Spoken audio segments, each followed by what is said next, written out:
New day, new audio setup.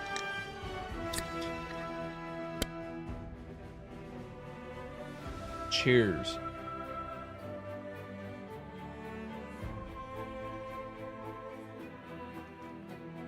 Well, I don't know. That's a bit of a lie. I say new audio setup, but what all that really means is that I tried kind of hard to get up a new. I tried to update the setup a little bit. Tried to do something.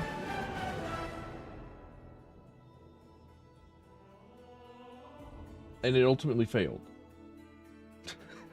It ended up being more of a review lesson than anything.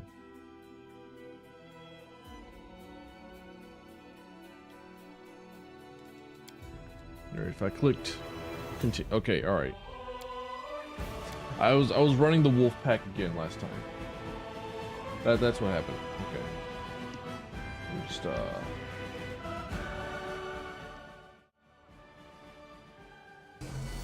Hi. Hey. Howdy. Welcome in. Nice to see y'all.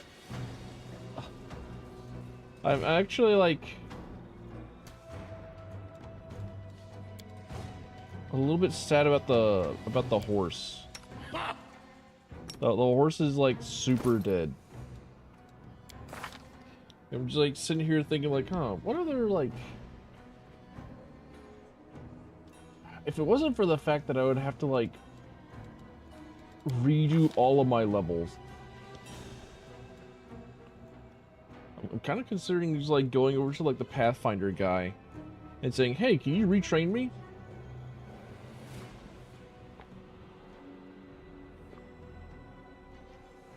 And going down a different Blood Rager path.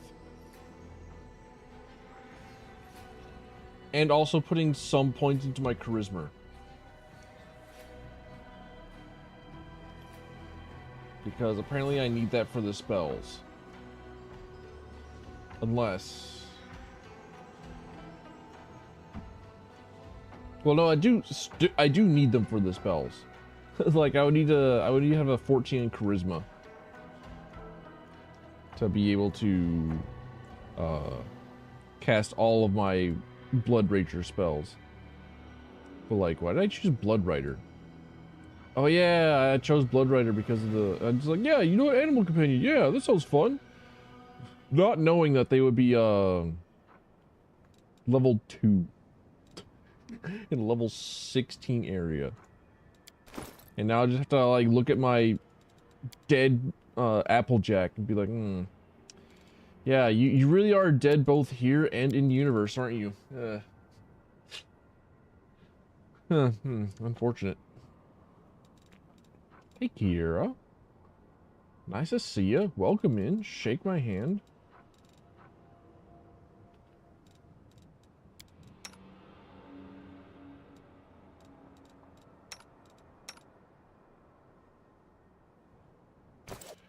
All right, what roll the tapes. What happened last time? I know that nothing really happened last stream, so like this still works. Last time on Pathfinder, the Battle Bliss was defeated, giving us a hot choker to give our wife. We reunited Socio with his older brother, who was a combatant within Battle Bliss, and allowed him a heroic death. Outgaslit Woljip's grandfather, letting Woljip know that he has worth and value as a person. Bought some for her toys for our wife. Prevented Camellia from eating a homunculus of her father, which is apparently whom the being within her amulet wants her to sacrifice. Was predictably betrayed by Winduwog, who was summarily executed in the following fray. Kept Greybor from joining with the Demon's Assassins Guild for his own good, and discovered the existence of 610 Hz refresh rate monitors.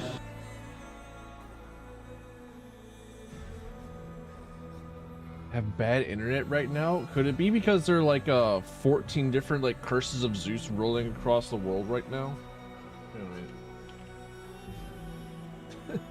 Let me just what do you mean if I type in weather? The very first thing is a sponsored link.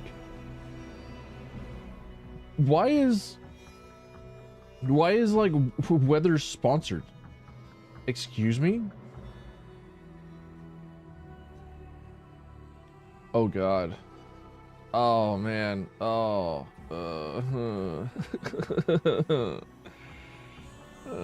taking a look at the weather today, and it's like a high of 95 degrees, 97% humidity, thunderstorms. Like, I hate it here. I hate it here. I don't want to be here. Can I redo the recap? You got it. Last time, on Pathfinder, the Battle Bliss was defeated, giving us a hot choker to give our wife. We reunited Socio with his older brother, who was a combatant within Battle Bliss, and allowed him a heroic death. Out-gaslit Woljip's grandfather, letting Woljip know that he has worth and value as a person. Bought some for her toys for our wife. Prevented Camellia from eating a homunculus of her father, which is apparently whom the being within her amulet wants her to sacrifice. Was predictably betrayed by Winduwog, who was summarily executed in the following fray. Kept Greybor from joining with the Demon's Assassins Guild for his own good, and discovered the existence of 610 Hz refresh rate monitors. There we go. And then just like a quick, like little, you know, asterisk PS on top of just like a small addendum. Then we climbed the Wizard's Tower. That's what happened. That's the recap. After the Wizard's Tower, though, search in the Elushanira mines. We're going to the mines, dude. We're going to the mines. I love the mines. I love being in the mines. Move aside. Where would I go to the mines? So, you know, that's just a storyteller's door. What, do we just, like, go down? Do we take the elevator down? Back down? What, we just leave? Like that?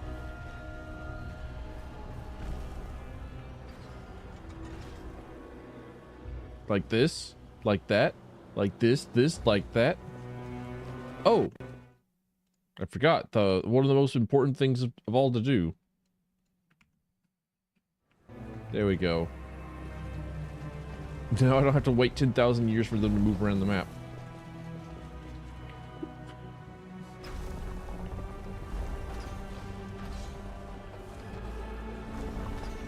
I already solved this puzzle, didn't I? I already did this, didn't I? Make way.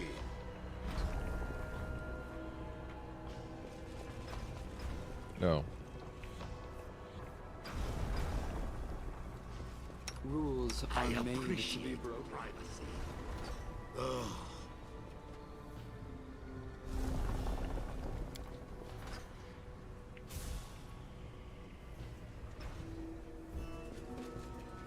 Clearly not.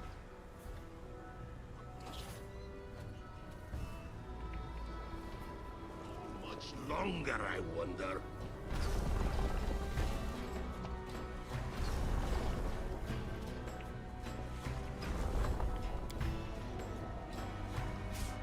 Ah, I see. Okay. Ah, bugger. One last little frying of the dick wagon. All right, you got it. Fine. I remember doing like some of this. Pretty good, aren't I? We got Boots with the Fur. We finally got it. Now you can have the whole club looking at her. Grant a Spirit Hunter 4 additional uses of the Spirit Weapon. Like, Camellia gets the Boots with the Fur. This is my kind of work. Finally. Now we can make her simply more attractive. Or don't. Yeah, okay, alright. I didn't activate all of the crystals. I remember activating some of the crystals. Move aside.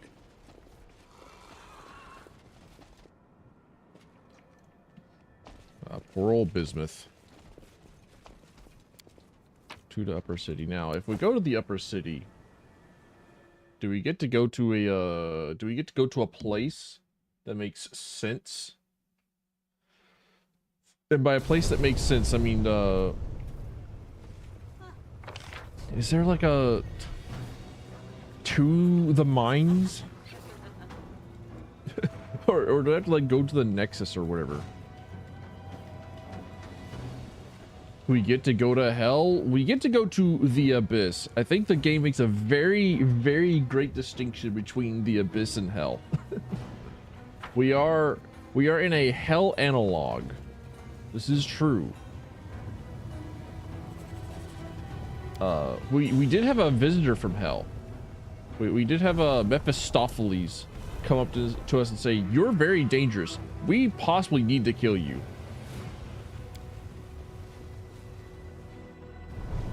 Also, sorry about the dragon. So, hi, Misty. Nice to see you. Welcome in. Make way.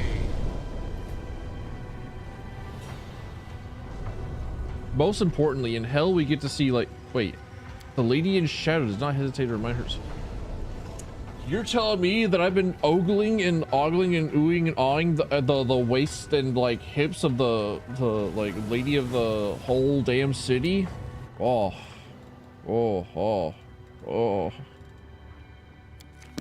man. I hope she hasn't seen that. I hope she hasn't been watching the stream. I hope that Lady Nocticula doesn't know that every single time that her statues come up on the loading screen, like,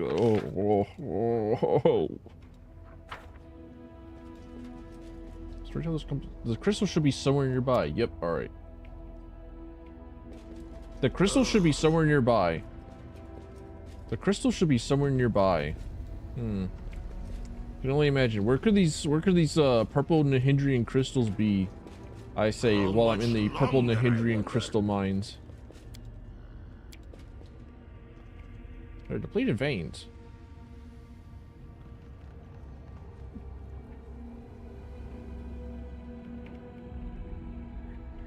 Wait, what? It's a low rebel because that's caught sound of prey. Excuse me? Do you want to break her streak? Chris is a vein, yeah.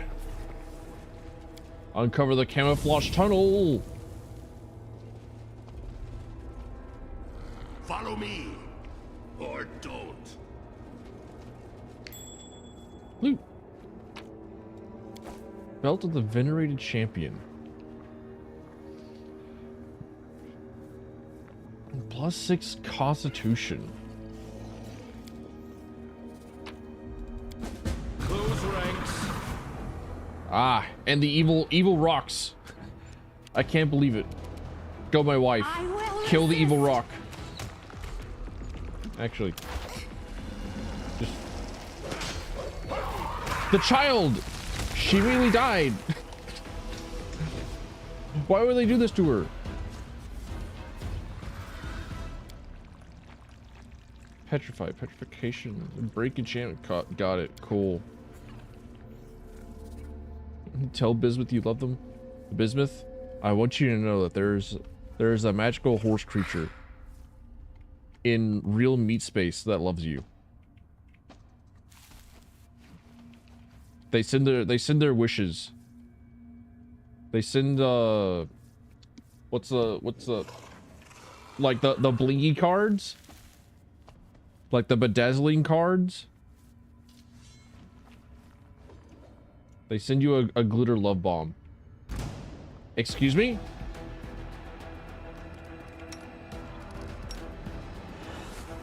There are more?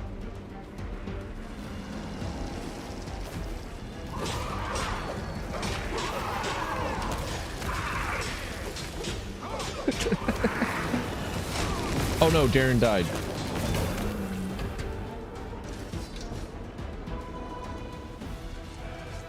That's why the Minotaurs appeared. I mean, I was planning on doing like a long rest anyways. Make way. Long rest? What do you think this is? D&D 5th edition? Shut up. Silence.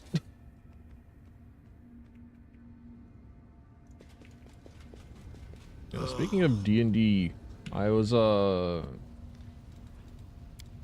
I did post about the silence. Are you serious? Did post about the the casual 11-hour shift at the dick sucking factory. Like I complained to a manager about it. Like, dude, you know what? I've been considering quitting this job for like 3 months, you know. And they said like, okay, well, we really don't want you to quit. And they gave me information and be like, you know what? If I just like last like 3 months more, then like it solves like half my problems. Like I would actually get promoted into like a really good position.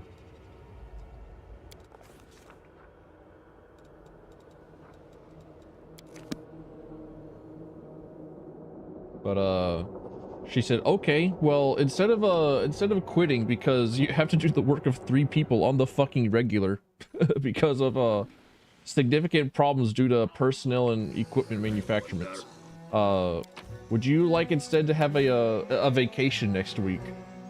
So I don't have to. I get like a 4-day vacation, not even like a full week, which is horseshit. But you know, whatever. It's better than like no vacation.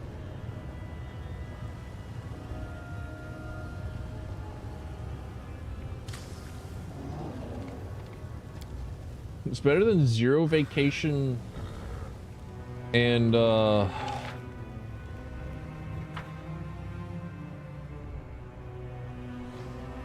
don't know.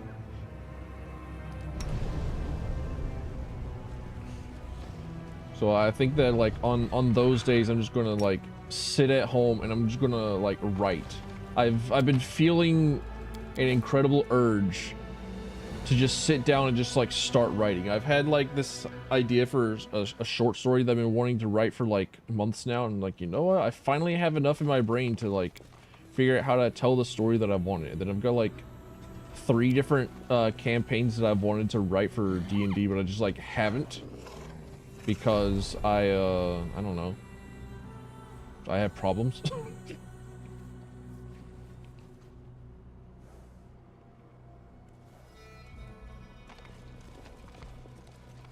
Where did storyteller go? Excuse me? You're supposed to be... Where did I put you? Ancient elf? Old elf man?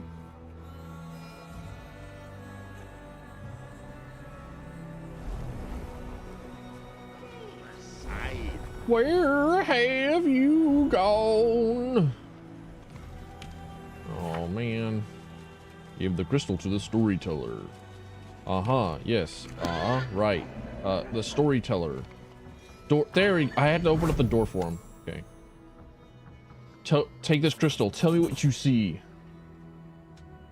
It's a dark and stormy night. Then the wolf and goat banged. I like the, I follow this artist on Blue Sky. I think their name is, Scully or something? But they are creating a tabletop system called Vicen something. Damn it! I wish I could think better. But like, it's basically just like them drawing a whole bunch of porn. And like, you know what? I'm here for it. Your art is good. I just like, sometimes I do in fact just need to see like gigantic wobbly knockers. But like the world setting that they have created around their porn is so incredibly interesting. It's like a Terry Pratchett Discworldian, but like super horny. And one of the characters that they have created for it was an author, where like the only time that she's able to like craft like really good stories is if like she's getting banged. So she'll write while she's also like getting stuffed. And she tries to like write outside of having sex, and she's like, and then like they put their thingy in the thingy and they had a really good time. Like, God damn it, this sucks. But like it never really mattered because the entire world is like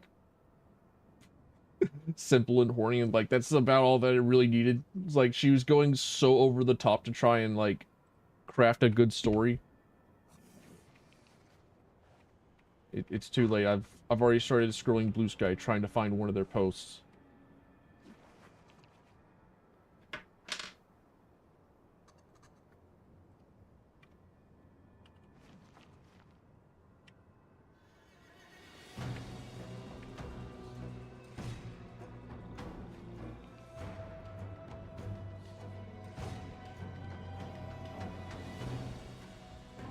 Where is it?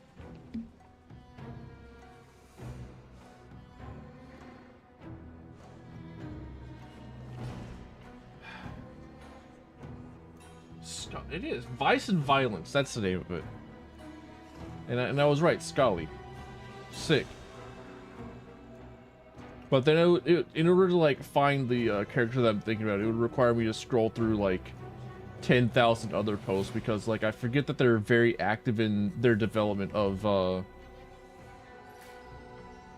stoner assassins and weird shit pornography. But it is genuinely like really cool. And for some reason just thinking like, and then the wolf and goat bangs like, oh, incredible. 5 out of 5. Perfect. Incredible, flawless story. Millions came.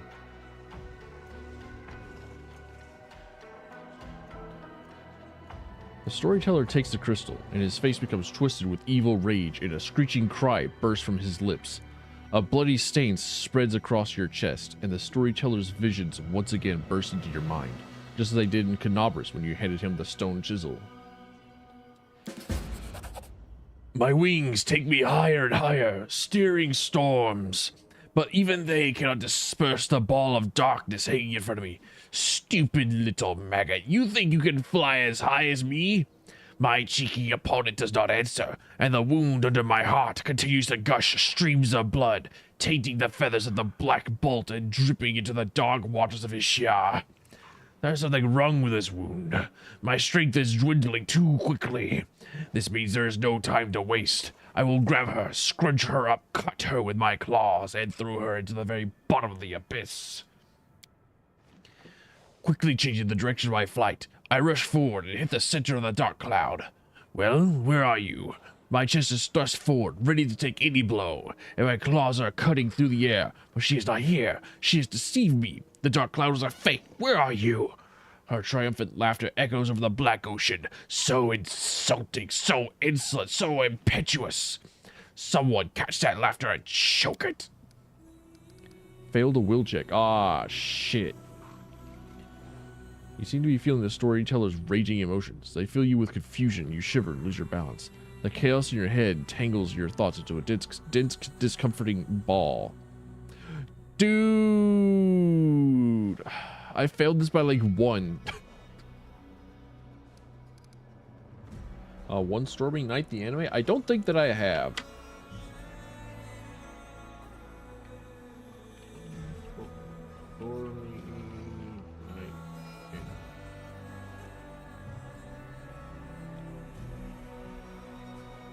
First in a series of children's books authored by Yuichi Kimura and illustrated by Hiroshi Abe. 1995, the book won the 26th Kodansha Literature Culture Award. And the 42nd Sankei Children's Literature Culture Award. Huh.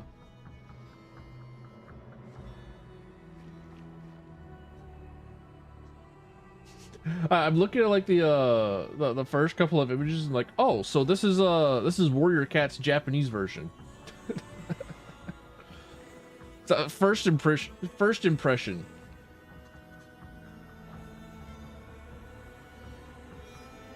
Almost certainly incorrect, but like, you know.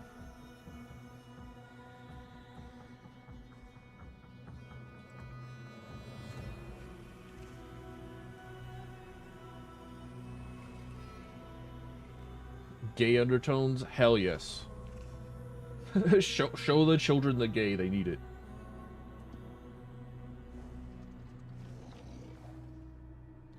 No, it's bromance. No, it's gay. No, it's a little gay. Just like Jackass, it's at least a little gay.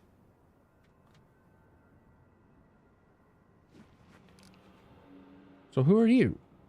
You don't know me.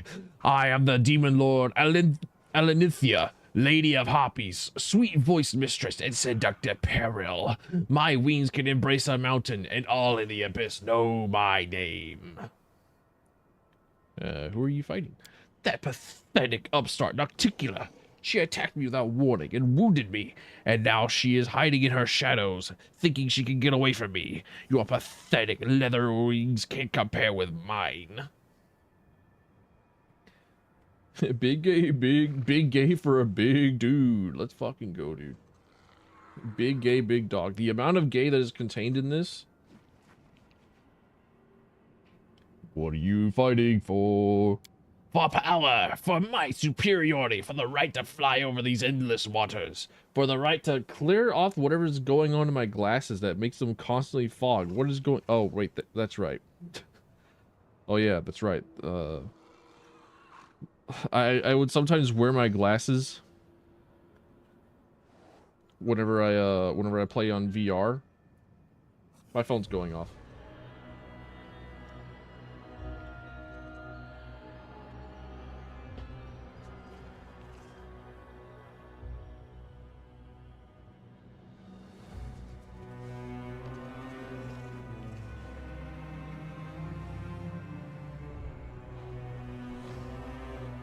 And so now, like, the lenses are a little bit scratched because they would, like, constantly rub up against the headset screens, which makes me worry for the headset screens themselves. Is these words getting filtered? The only thing that's filtered is gay, right? So you can't know about the gay. Unfortunately, no gay. You have to be protected against the gay.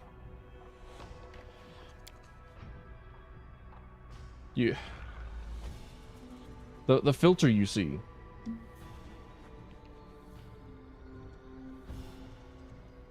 Surprisingly, that's not the word getting filtered. Cocaine? Cocaine? Hang on a minute. Hold on a second. Mysteries abound.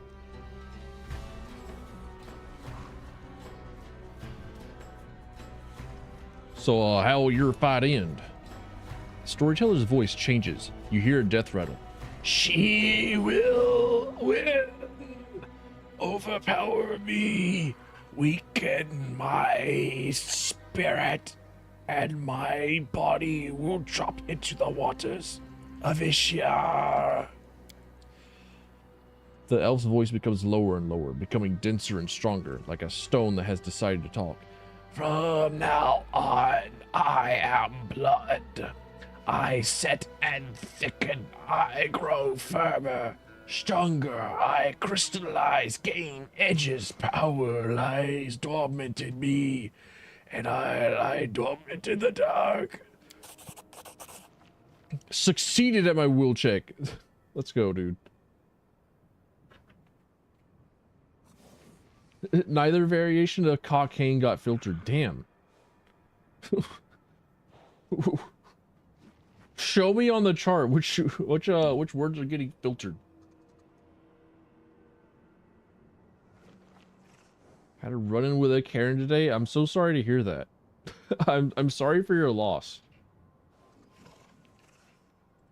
I'm sorry that you had a run-in with an individual.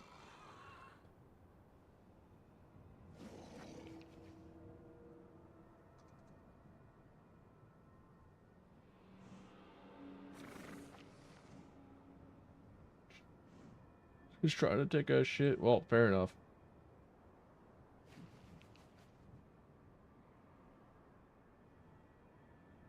That doesn't even really sound Karenish. Like I'm trying to think of it. It's like, is it like the definition of a Karen, like someone that would just like be a piece of shit to like workers?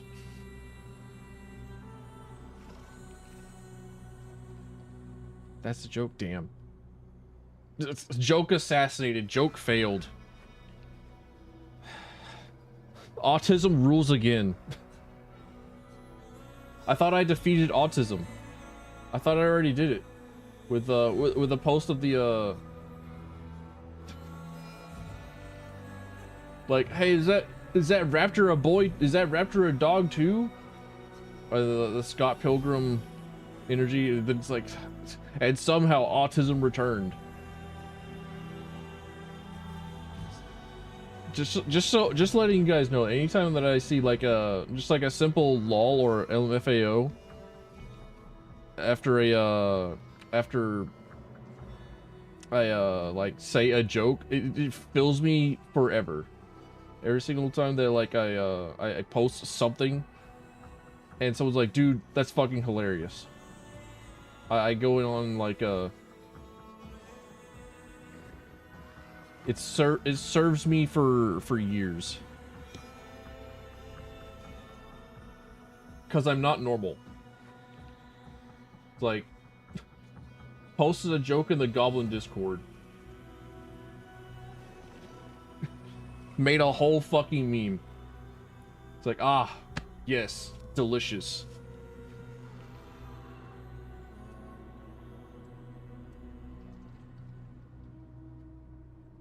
Like the post on Blue Sky that I posted, like, hey, do you guys remember whenever every single time that you made a streamer laugh, or you're like normal and well adjusted?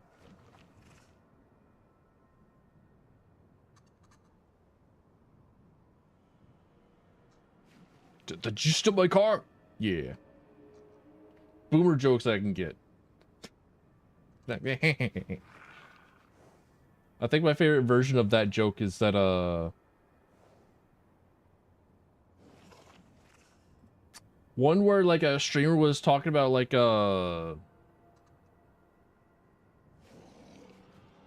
encounter with a bicyclist, and then just like everyone in chat just like, so anyways, we're all involved in like this bicyclist going to the hospital or something.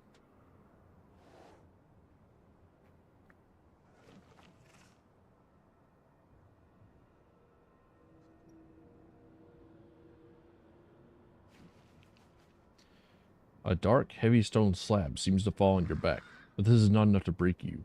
Stubbornly straightening your neck, you continue to listen to the storyteller's monotonous voice. I passed a world check too? Oh, jeez.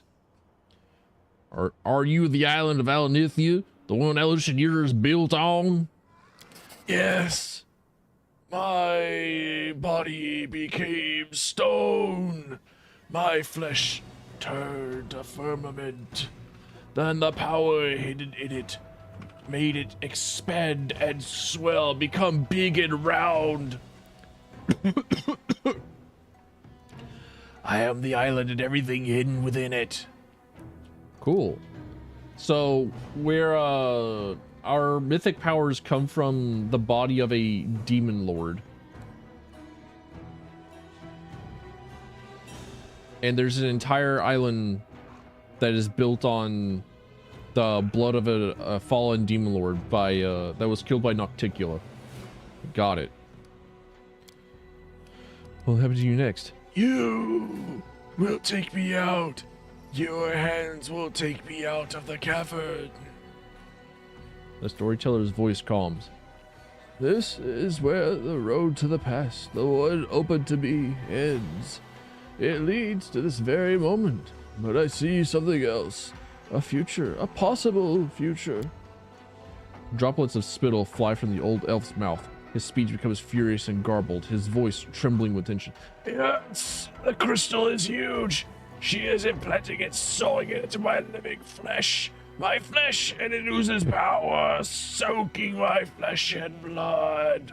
Flowing in my veins, I am rage, agony, violence made flesh. Which channel is best for memes? Like, general, I guess. Oh, sorry, I don't have a general. I don't have a general one. I have a Nestle and generated AI haters.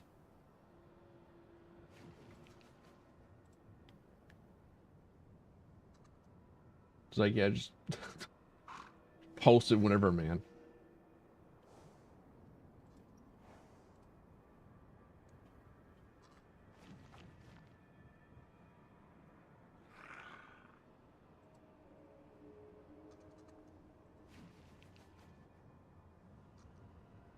Mother crystal. I was actually doing like some research on Camp Drybone.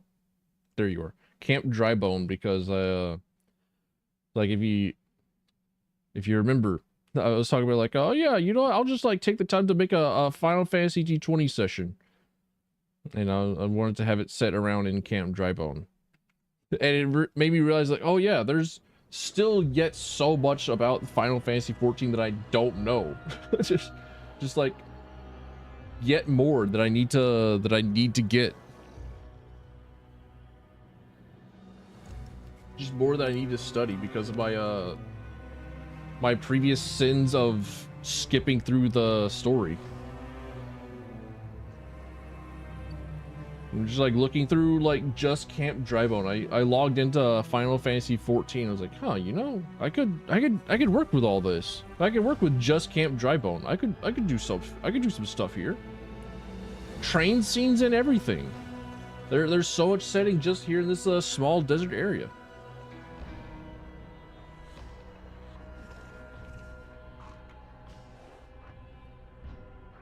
Aww. Most ironic cap. What was it? The fuck around and find out hat? What's ironic about it?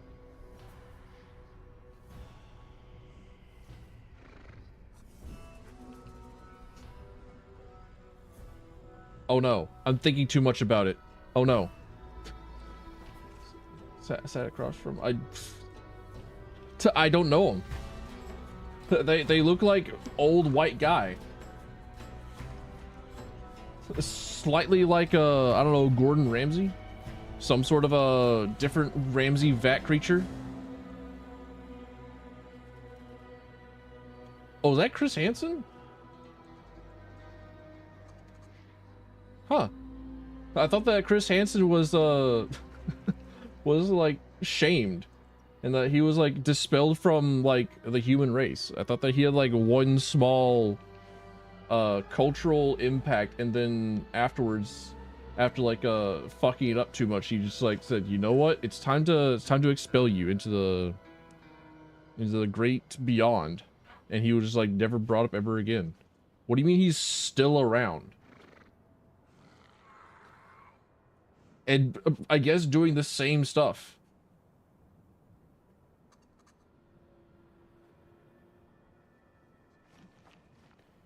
Red fog descends before your eyes. Something horrible, primal, and bloodthirsty awakens in your soul. It drinks your strength greedily, sending pain lancing through your skull. My Windows telling me that there's a virus and threat protection? Now works with police departments directly? Oh, okay. Alright.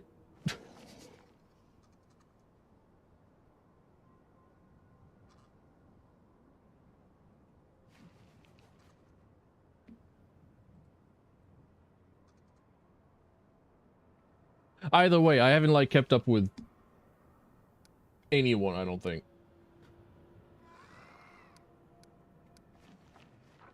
Virus? No, it's just Windows. Saying like, hey, you should turn me on. It's like, no, I'm better. Listen to the storyteller's voice. Try to understand why it is trembling. You feel the thirst for blood, the heat that pulses through a warrior before an imminent fight, the pride swelling with the demon that is speaking to the storyteller, that power that he yearns to feel as soon as possible, the duty that he intends to embrace with honor. Who are you and whom do you serve? I am a humble demon whose old name does not matter. From now on, everyone will call me the Horned Horror.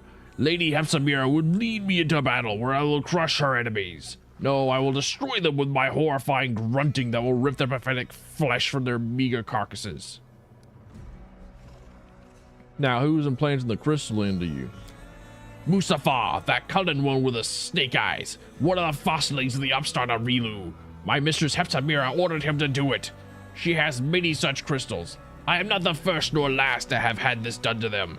Mustafa is weakened in mortal spawn, but even he improves with practice. You see, I am alive, unlike the pathetic unfortunates who at first. Appreciate the fact that I'm trying to do this, like, really shit voice. that grates on the back of my throat and kills me. And what fight awaits you? We are going to fight Nocticula, that winged upstart that has been troubling our Lord Baphomet for too long. Time to remove her from the board. How do you expect to defeat Nocticula and her dominion?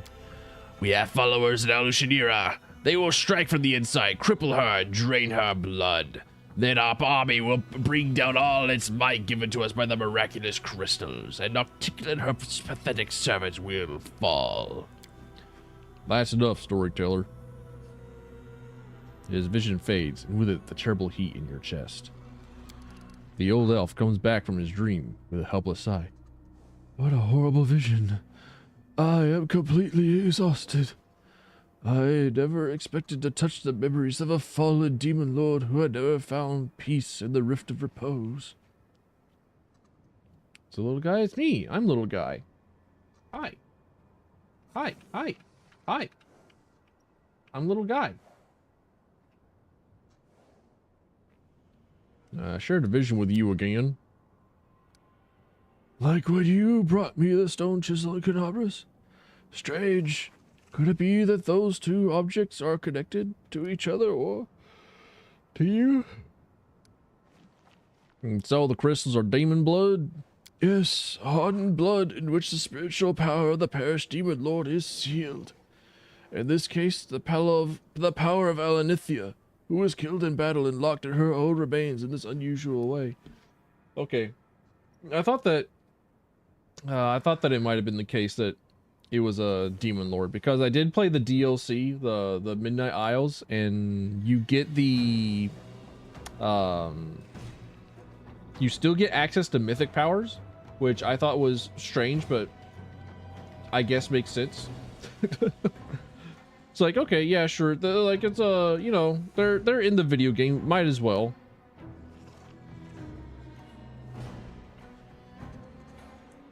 But in the DLC, it's a different demon lord.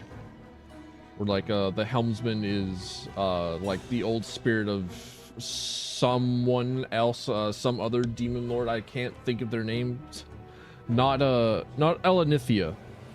That's for certain. Not the Harpy Queen. It was someone else.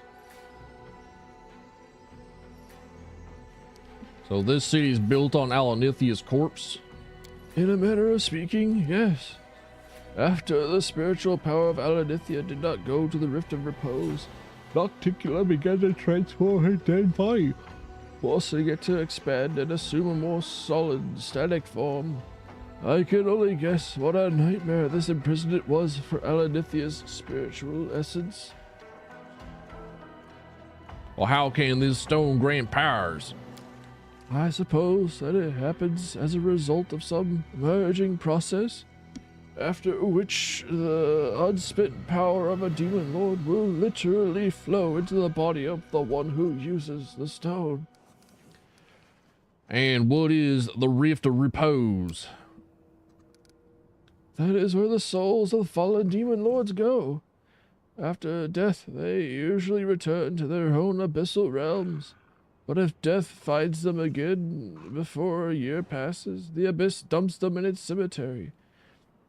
In this stone rift full of fog, the souls of the grand demonic dead turn to statues and stand for an eternity, slowly becoming threaded with cracks and gradually falling into ruin. It is a kingdom of decline and decay, and a visit there might serve as a good lesson to those who believe in their own might and deem themselves invincible. The old elf gives a sudden jolt and says, I've had a brilliant idea. The stone knife you showed me in Canommers, do you still have it? Can I examine it again? yeah, sure. Wait, fuck.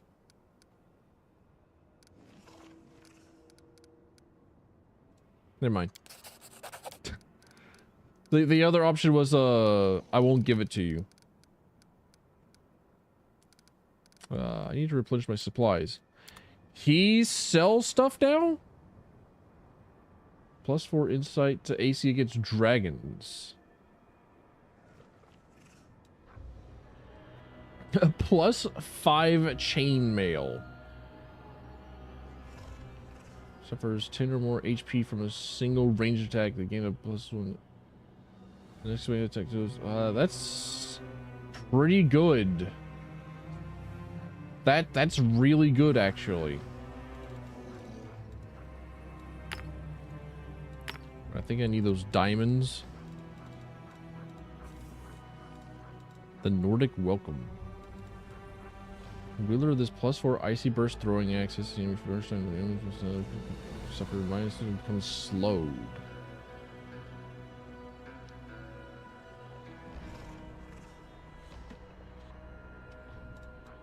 The slowing seems pretty good. Combined charisma grants the wearer an ability to push all enemies in a 15-foot area 10 feet away. That seems like a... Dude, I am like 2 split neurons away from like going full armchair game developer mode and just like start talking about like why it is that D&D and Pathfinder are like so incredibly like built not that great, and why Divinity and Eugenics are.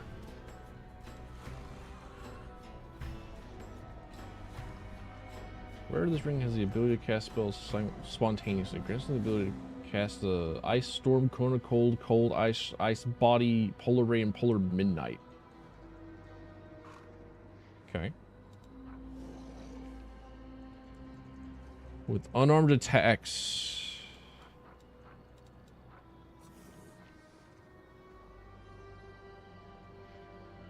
Play more Eugenics, just that runs take too damn long. Yeah. That's about what I thought. You know, just give me all of them.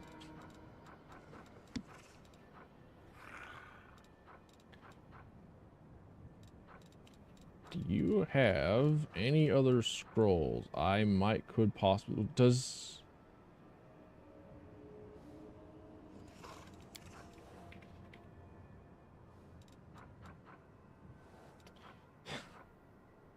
There are like 10,000 spells that do slightly the same thing. And it's kind of annoying.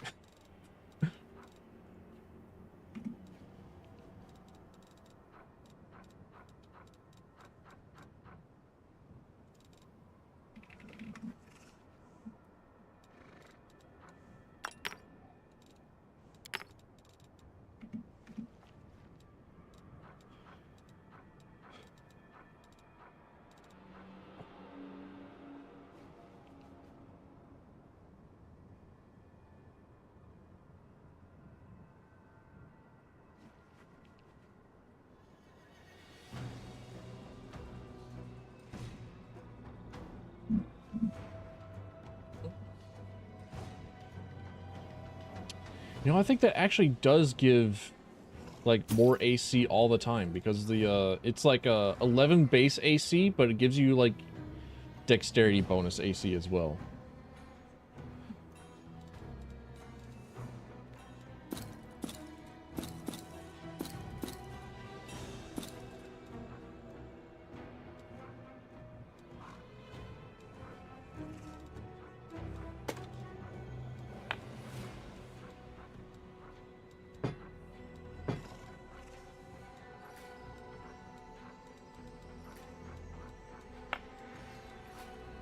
I haven't found the other, like, half of the pair.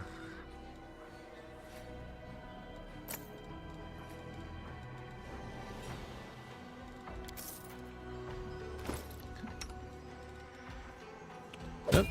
29 AC. Cool. A +1 AC. I'll take any singular +1s. I need them. You don't understand.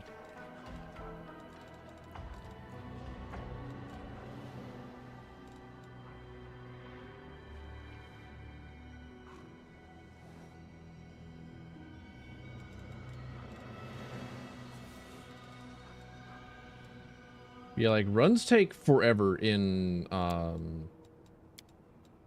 Eugenics, I think. And they're starting to take forever in, White Knuckle.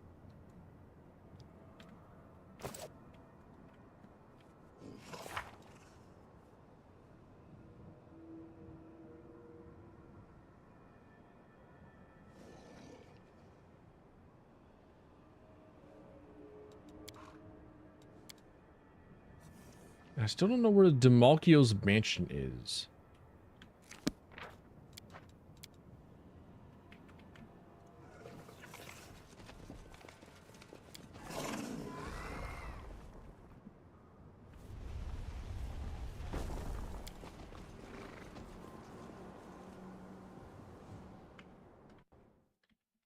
Wrath of the Righteous, Demalchio. Dream. I really don't want to like look at the like full walkthrough. Go to Demalchio's mansion in Upper City.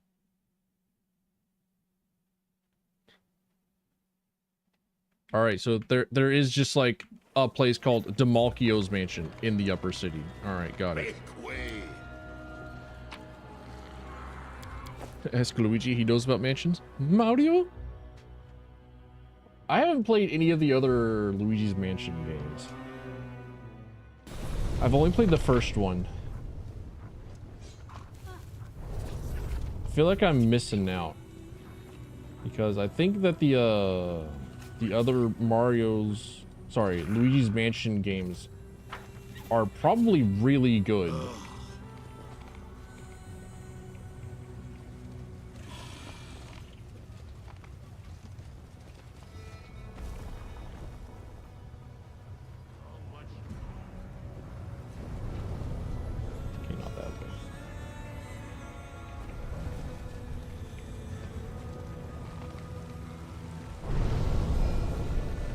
Follow me. The Palace of Incest and Degeneracy is just like this guy here, yeah? Yeah, okay. You can even see him on the map. Dude's so big and dead, he's also just like there as a landmark.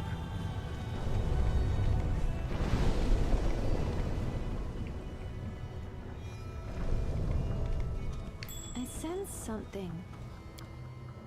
This is my kind of work. Move aside.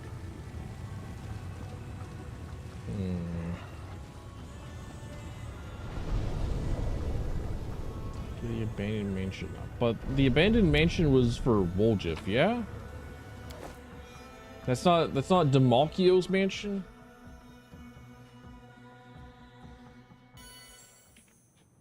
Right?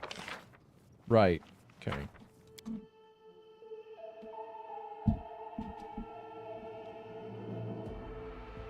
I don't think I've even like watched anyone stream the other Luigi's Mansions games. Like I think I watched Takanashi Kiara like do one of the other Luigi's Mansion games. Make way. Let's go to Nocticulus Palace, yeah. But I don't think I finished watching her playthrough of it. What's the place you're guarding? Nocticulus, okay. I want to go in. Okay.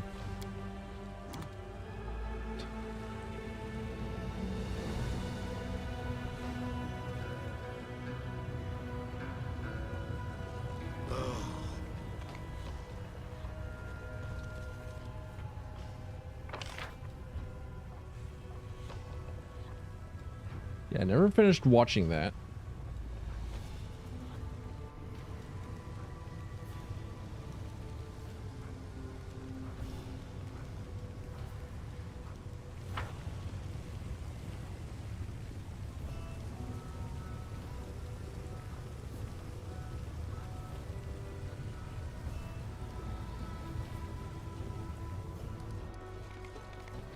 I'm having them play the game at double speed, and it's still taking them a while to cross that bridge.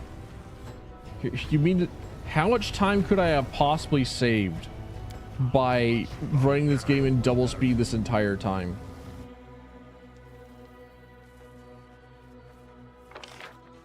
Alright, it's just a mansion in the upper city. It's not like Demalchio's mansion or anything. Follow me. This is where I got like a weird crossbow.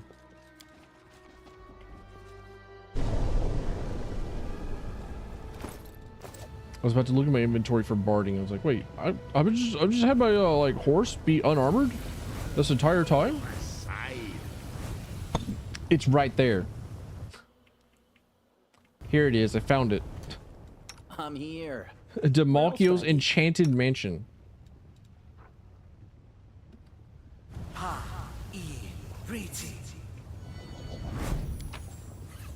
My lurk wall squish pals into one. Hell yeah, dude. I encourage the lurks. A handsome young man in a snow-white toga reclines in a plush armchair next to a table heaving with sumptuous food. Flowers are nestled in his blonde curls, while gems sparkle on his half-bared chest. A boy sits on the floor before him, rubbing the soles of the man's feet with scented oil. The master of the house greets Urushale with a wave of his hands. Even the glittering ring cannot hide his black scabbed fingers, oozing with pus. There you are, my venomous butterfly, more beautiful than ever. I see that taking a stroll around the world of mortals did you some good. You're slimmer, there's a healthy flush to your cheeks, just like a doll. His eyes examine you with languorous curiosity. And what is this? A souvenir from Galarian? A handsome one, isn't he? So fresh, so hale. You barely used him, I see. I'm TTV tilted, by the way. Order your slave to keep quiet, my butterfly, or else order mine to serve his tongue as my next meal. Demalchio sneers contemptuously without even looking at you, and then smiles cordially. Speaking of meals, please sit and eat, and as I'm feeling magnanimous today, your mortal pet may also partake. Just like this perfect table I've laid out in honor of your coming. See these grapes? Every single one is gilded, and this wine from the ruins of Aslant is older than any living mortal, many demons, and even some of the gods. And last, but certainly not least, behold our main course, a roasted drake. They eat us all the time, so why should we return the favor? Thank you. Urushale hesitantly plucks one of the gilded grapes, puts it in her mouth, and chews slowly. It's been a while since I last saw you, Demalchio. What happened to your hands? The Azada raises his disfigured hands and smiles innocently. Don't you remember what these hands did at your behest? Seems the nature of the Azada cannot contain all of freedom granted by the Abyss without sustaining a little damage. But it's nothing, it barely hurts. Go on, eat, it's all for you. Or perhaps you prefer some human? Demalchio grabs a slave boy by the hair and presses a sharpened manicured nail to the boy's throat. Do you want me to serve him instead? Don't. I never had a taste for mortal flesh. Urushale throws you a remorseful look and forces herself to finish. Only mortal souls. On a diet? Get afraid of getting fat and clever, girl. Oh, you succubi must take very good care of your looks. It's like you have anything else. Now, if you don't mind, I think I'll sample this fine repast.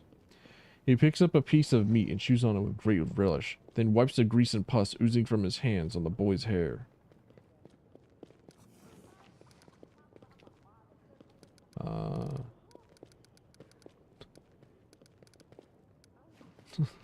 What a bastard.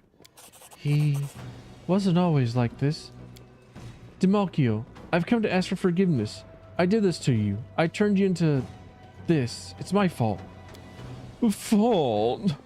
The fallen Azada laughs melodiously. What are you on about, darling? I'm happy now, thanks to you. Who was I back in Elysium? A destitute good-for-nothing. All I did was flutter around singing ditties. And now...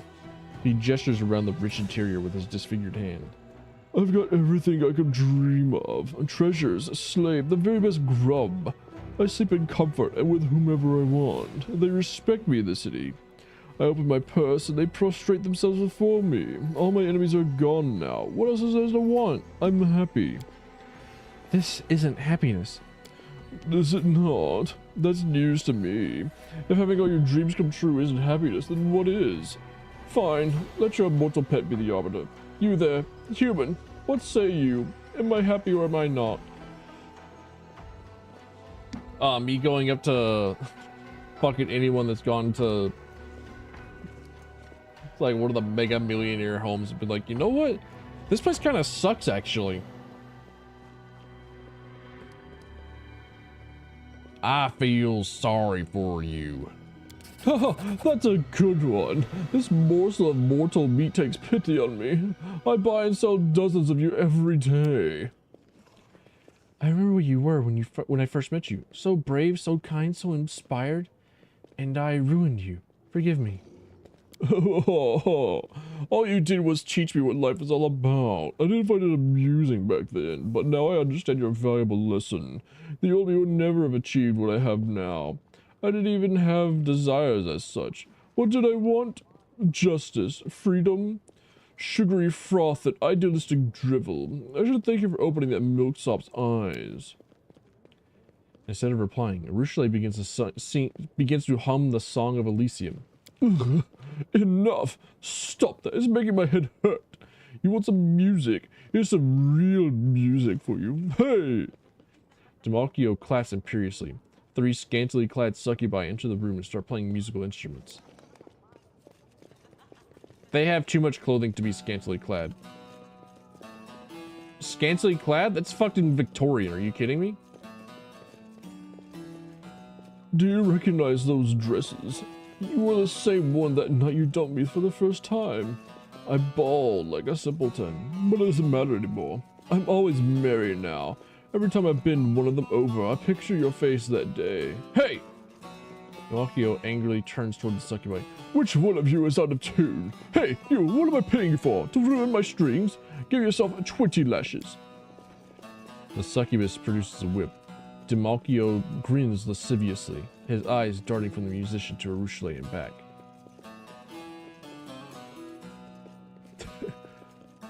So why don't you wear dresses like that anymore? They really suit you. It's very tempting. Very incredibly tempting. Just like, hey, so like, why don't you though? Oh, speaking of, I got new art. It's kind of relevant.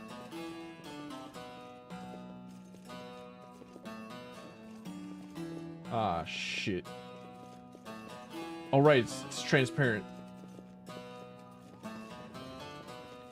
New art, fresh new art, brand new art. It's huge. It's massive. Look at my wife. Look at my wife. Look at my wife. Me every few minutes be like, have you seen my wife? Observe my wife.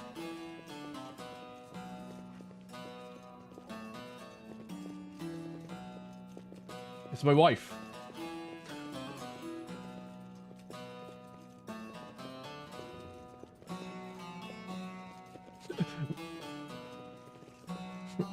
rolls up to like literally anyone, like, have you seen my wife?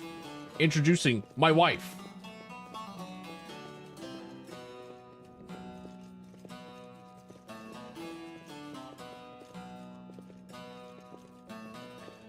Rushale, you have no idea how much I want to behead him right now. Rushale nods. I understand, but this is my fault. I made him like this. Rushale stands up. I've tried to apologize, but you clearly don't need my apologies. Let's have it your way then. I just want you to know I wholeheartedly regret what I've done to you. Goodbye, Demalchio. I'm leaving. For this time, for good. Sit down, you whore. Hey! The Azada slams his hand on the table, staining the cloth with black pus. The other succubi produce whips and smirk into Rushale and you. You're not leaving this place again. You're mine by right, and you'll stay mine forever. That's enough.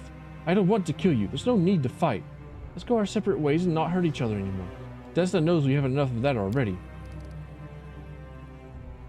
Oh, I don't want to kill you either. I want to gouge your eyes and fuck your eye holes, and then I'll perforate your tender skin and fuck every one of those little holes too. Then I'll drill a hole in your head and... I haven't even begun to hurt you, bitch. I've dreamed this day for so long. You get them. Azada path. Woo! Wondrous flowers bloom all around Demalchio. filling the room with an aroma the abyss has never known. The fallen Azada looks around. His face is contorted with alarm and horror. No, no, I don't want to remember. Take the witch alive. You may eat the mortal right here. Get to it, you layabouts.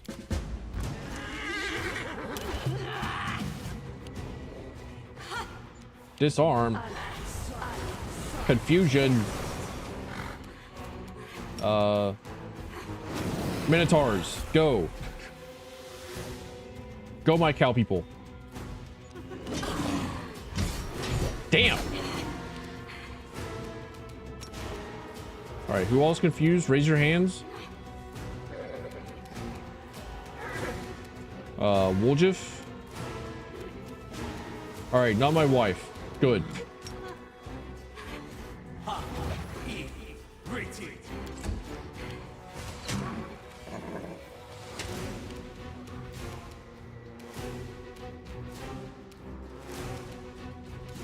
Succubus guard, succubus guard, succubus guard, succubus guard.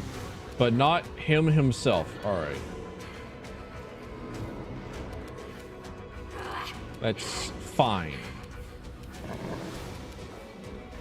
Prepare yourself. My wife kills. And I love her for it.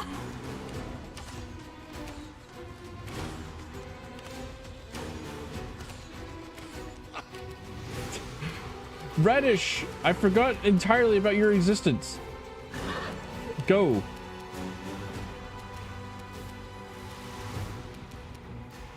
I'll split you in half. Right, I've been disarmed. I don't have half my shit.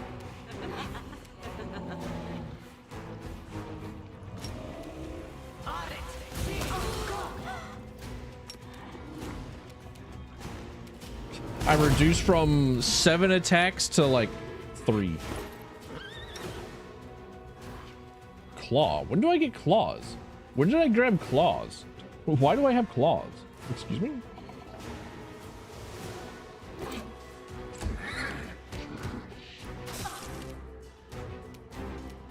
Retreat is not an option.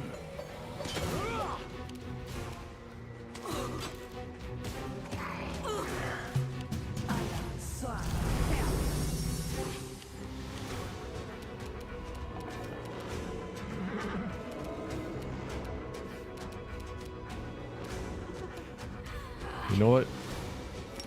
More cows.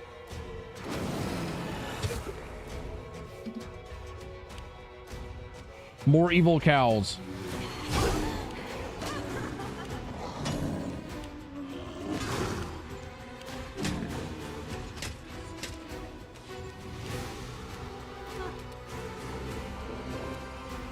Desna, guide my hand. Disappear. Unholy Shepherd Ring fucking rules, actually. I won't go down. Alright, cool. Great thing about my horse being confused.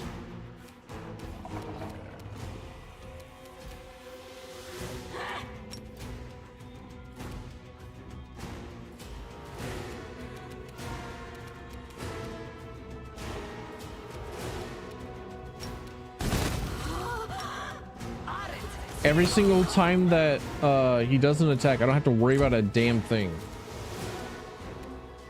Kneel before me.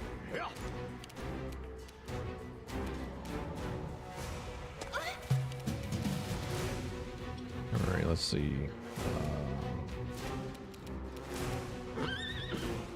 Where's quickened? Breath o' life into heal. There we go. Boom. Got him. Easy. Go, my army of cows. Destroy them all. Destroy them all. Destroy them all. Ah, shit. Leave me alone. Stop being confused. Or insane. What is going on with you? No, you're just confused. Got it.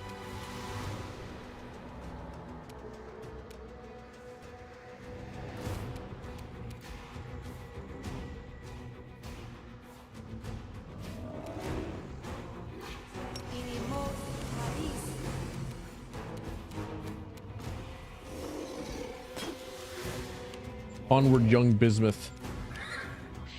You have dudes to knock down.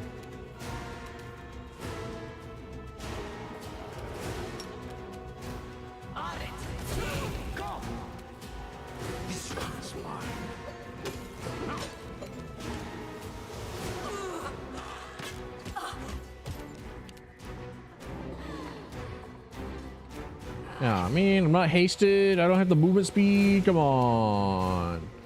Oh, yeah. I should make sure to remember to cast shields sometimes. Like, oh yeah, that's right. I do have ways to have my shield bonus and my cake too.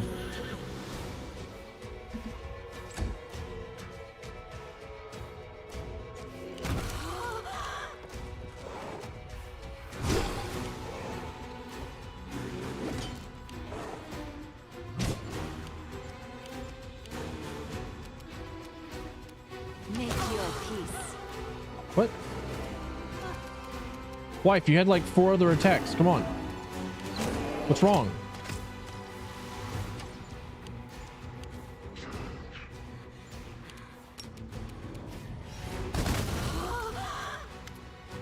The Azada bares his teeth in a truly demonic snarl as he points his weapon at Ruchelet's chest. You're going nowhere, bitch. Nowhere. You're mine. Demalchio, I've renounced evil. Now I serve Desna, your former mistress. If she gave a succubus like me a chance, surely she could forgive you too. The path of ascension is difficult, but... Am I a toy to you? You sent me to the abyss on a whim, then you change your mind and call me back to Elysium. Stuff your ascension up your... Ruchelet, my girl, my butterfly. Enough of this nonsense. Do you want me to apologize? I'm sorry. I'm so sorry. I didn't mean to say any of that. I just missed you so much. I needed you so much. You're my only desire, my only dream, you alone. Poor thing. I wish we could help you, but you won't let us, will you?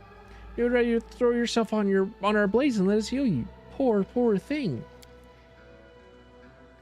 Demalchio falls to his knees and reaches for Ruchelet. He recoils in disgust. Everything I've hoarded, the treasure, the slaves, it's all for you. Stay, I beg of you. I'll give you everything. It will all be yours. Just don't leave me. Please don't leave me.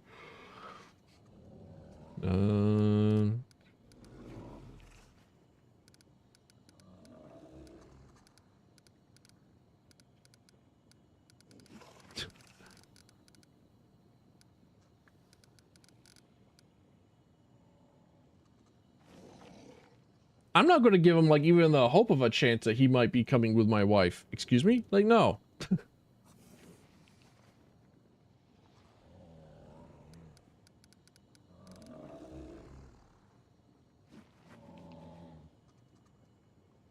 But also, like, you know, it seems like the only like reasonable. Yeah. You heard Demalchio. You want to be with her, come back to the path of good. I don't take orders from you, mortal. Get up, Demalchio. That's enough. For the last time, repent. Either follow me on the path of Desna or get out of my way and let me go. It's like that, then? The fallen Azada jumps to his feet. Then I would rather die than let you leave here alive.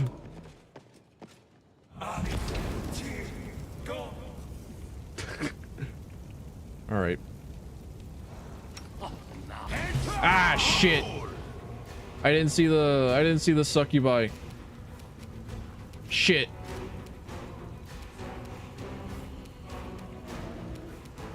Mythic succubus. Ah. I will resist. So much shit.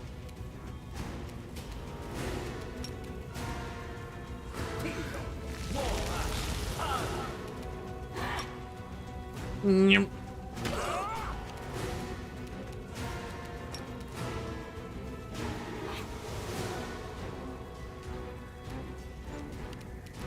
And Radish, you know what? I'll just like put you in the back.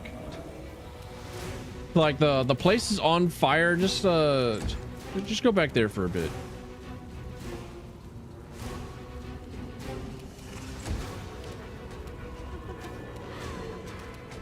Protection from Evil. shit. I'm all the way in the back. I have no haste. I got nothing. Wait, why are they suddenly so slow? Excuse me? Fatigue. Oh, fatigue from rate. Oh, shit. Am I able to?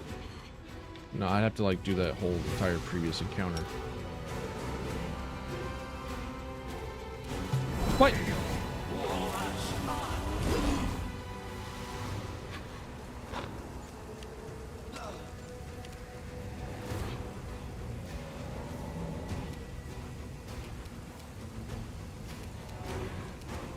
Prepare yourself.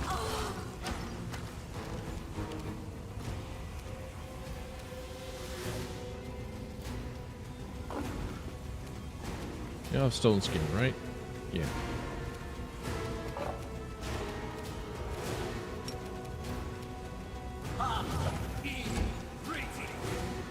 Press the attack.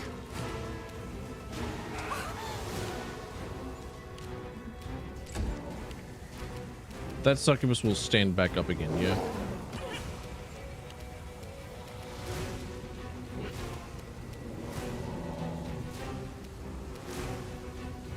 What's going on with you? Out of my sight. Why do you have...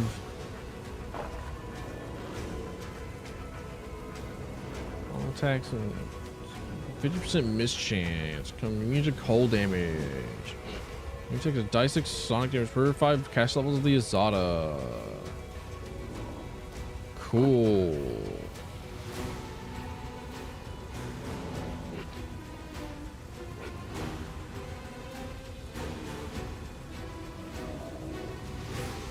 So is that on top of like displacement?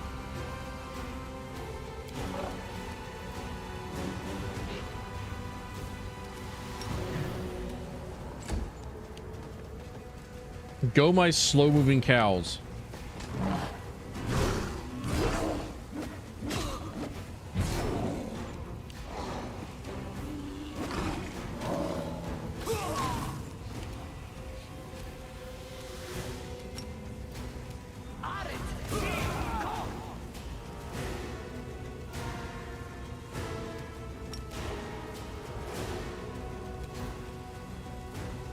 Cool.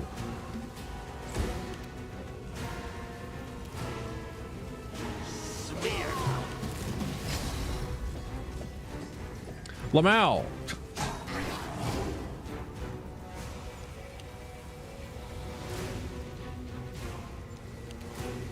Someone's all sorts of concealed. Desna, guide my hand. All right, so Demalkio's like a fucking nobody. Got it. So like, let me just like let this encounter ride. It's like he's a nobody. Why was I concerned? Why was I worried? Urushlay kneels before the dead Azada's body. She closes his eyes and plants a kiss on his bloody forehead. Forgive me, Demalkio. Forgive me and farewell. Let's go, TTV Tilton. There's nothing left for us here. Sorry I had it in this way. Thank you. I hoped I could make it right, but the harm I caused was already irreversible. It's all my fault and there's nothing I can do about it now. Urushlay shakes her head ruefully. What just happened here? Everything he said, I need to reflect on it. I want to talk about it, but not right now. Later, when I've had a chance to sort out my thoughts and emotions. Later, whenever I have the chance to loot everybody of everything. Later, whenever I get to take everything. You think that this place might be on fire and that I might be in threat of danger? Like, nah, not dangerous enough, really. Make way. Another box. I'm not gonna forget a box. Come on. Outside. Outward we go. Onward and upward.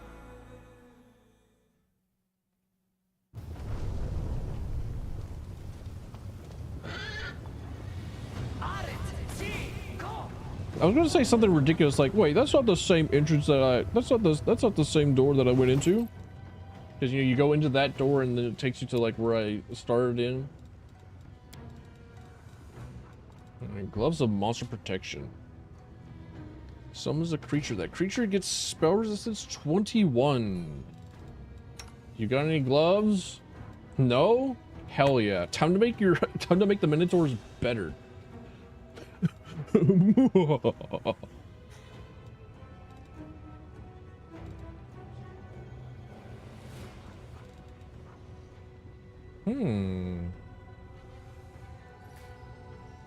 Oh.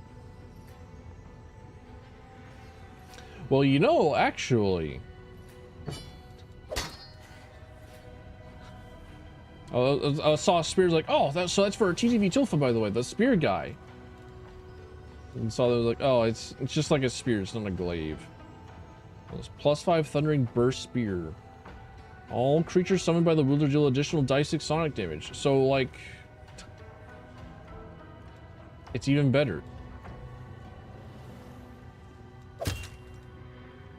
Oh, right, he actually is wearing armor. I forgot.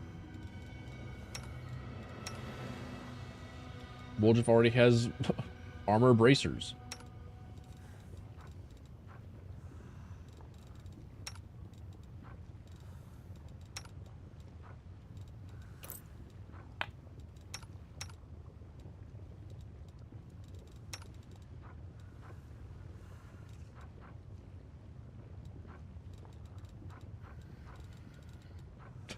Okay, so Darren's summon just got better.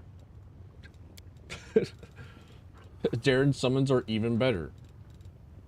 Speaking of summons and Darren, you got any extra demon heads for me? No? Alright.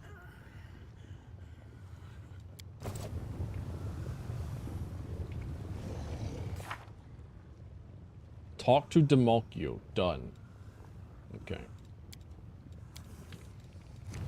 Alright, so all that's left is for me to talk to Arushale back at the Nexus. And then after that, I go back to Shamira and do not tell her about the Nahindrian crystals. And then she gets angry about it and says, I'm gonna tell Mom, and then goes to Mommy Nocticula. And then Nocticula says, no, you're stupid actually, and then like kills her. And then Nocticula asks, I want TTV Tilfin, by the way. You should like subscribe to him, except not subscribe to me through Twitch, because Twitch is a questionable platform. And like, I don't know about that one, right? But you should tell your friends about him.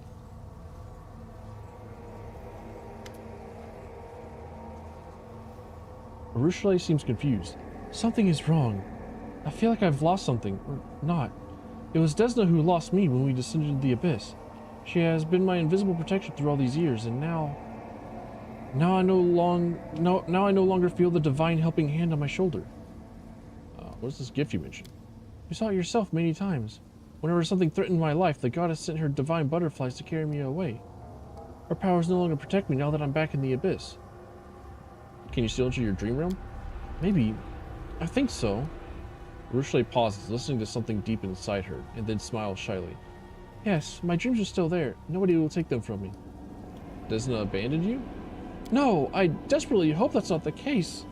The goddess still wishes me well, I'm sure. It's just that the abyss is so far from Elysium that she either can't see me or can't reach me here. She protected me while I was on Galarian, but now I can only rely on myself and you. Okay. Yeah, I do see the, I have seen the, like, Desna's champion buff on her a couple of times.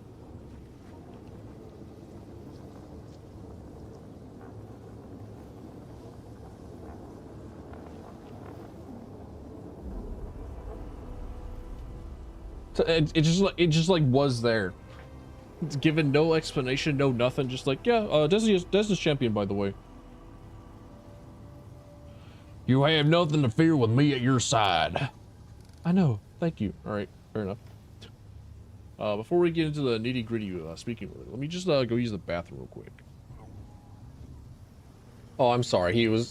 I'm sorry to disturb you, sir. I know that you just got off like the graveyard shift. I know that you're exhausted. My bad. I shouldn't have disturbed you like that. It's my fault. Can smash for sure, damn. Wait, hold on a minute. This isn't Smash Brothers. This is anal sex.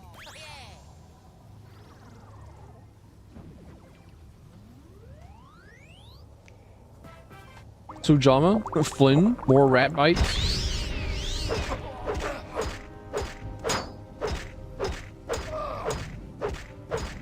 There we go. I'm a tactician master. Behold, the spear and the power of flight. I am the Air Force. I will spear you back into the Stone Age. It's going to be huge. 50 coins per. Oh, shit. Time to mess up this Wario's face.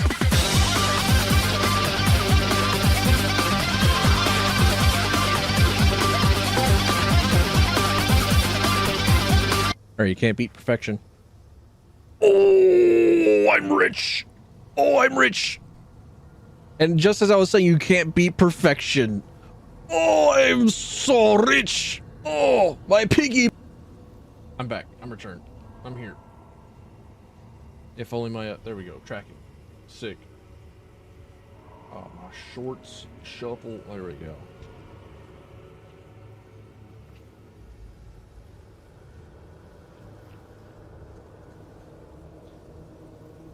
You wanted to talk about what happened at DeMalchio's Manor? Yes, I thought a lot about what he said, and then I understood. Wait, I think it'd be easier to show you instead of trying to explain everything. Will you follow me into my dream again, please? Yes!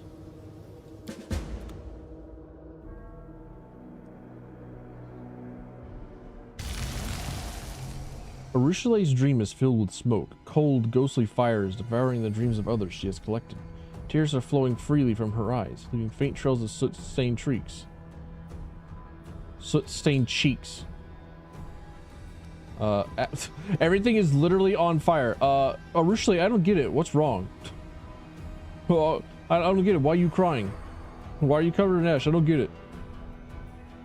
No, why is everything on fire? Because I don't believe in any of that anymore.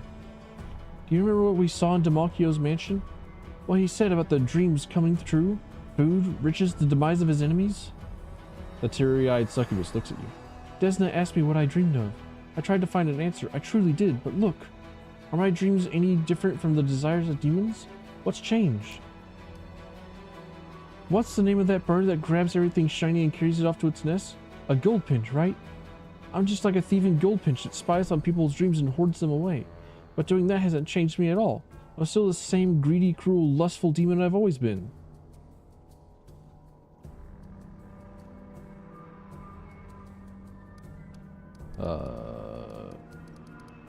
You're not like the other demons. I don't get it, but you ain't like the other demons, Tom girl. Sorry, tomboy. Oops. Tom girls are different.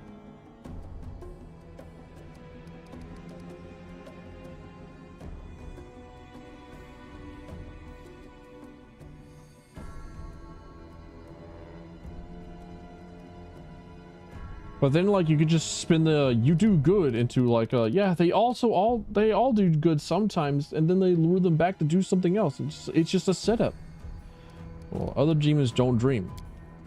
This is my dream. And it's full of things that demons desire in reality. Well, you're not like the other demons. You do good. I force myself to do good every day. I help mortals. I protect them from other demons. But can my actions change my inner nature at all? If I'm still a demon inside, then what does it matter? What if, without even knowing it, I'm simply ingratiating myself with you so I can seduce, betray, and murder you? I don't want to do that. But my black heart does. Then find your white heart. What are you going to do now? Now? Arushale looks at her burning dream with sadness. I have to start anew.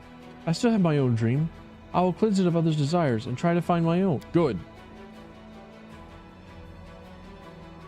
It's like, congratulations. Good. Actually, like a good step. Arushale cradles a tiny flame in her palm and watches it dance on her fingers. I was so happy to receive my own dreams, and now it's so difficult to get rid of them. Will you help me destroy all this? I fear I won't manage on my own.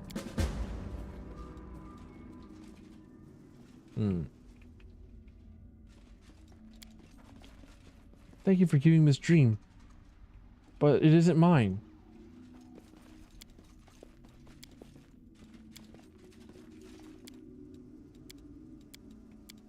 Ravenous Greater Shadow. I don't like that it's still here.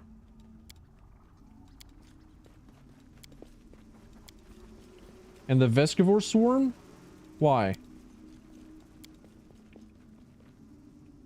Follow me. Or don't. Urushile's dream has been swallowed by the flames. Ribbons of smoke drift away, carried by an intangible wind. A black shadow lurks in the darkness, staring at you. This is Urushile's ineradicable nightmare. The succubus touches the table. The fire not only failed to destroy it, it somehow made the table even more real. Urushile studies it with a mix of sorrow and confusion. What's wrong with this stupid table? Why didn't it burn? Well, your nightmare didn't burn either. No, it didn't. That thing won't ever leave this place. Ever. Well, think about it. Why this table? Why is it important? I don't know. I don't. It's just a table. Anivia's fresh bread used to be here, but now it's gone. Yet the table remains. What if this is a real dream? Your own dream, and not something you've overheard? This table? Is this what I dream of? Furniture? Well, what now? Is it truly the end of your dream?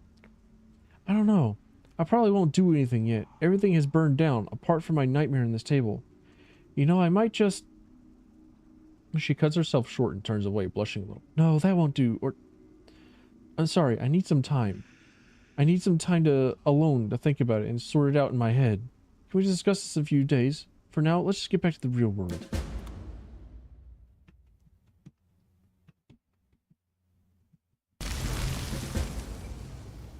And time to think. Time to take another long rest. Give it a good old honk shoe. Think of jokes so quickly? I can't make jokes at all. So you've seen how fast a paladin can bring up their shield to fend off a blow? It's the same thing. Takes years of practice. Ah, damn, the metaphor is too good. Lan using humor to deflect from his problems in life. His black humor to defend himself for like all the things that he's witnessed and like all the day-to-day oh man. Can't be me. Couldn't find a single thing relatable about that.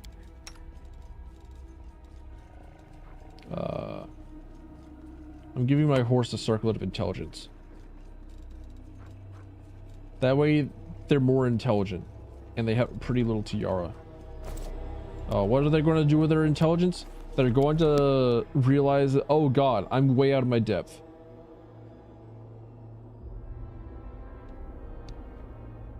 And figure out that maybe they should be in the back. Maybe they shouldn't be here. Let's see. I must part with everything demonic in me. Desna, Ask please nicely. allow me to keep my lovely, irresistibly beautiful wings.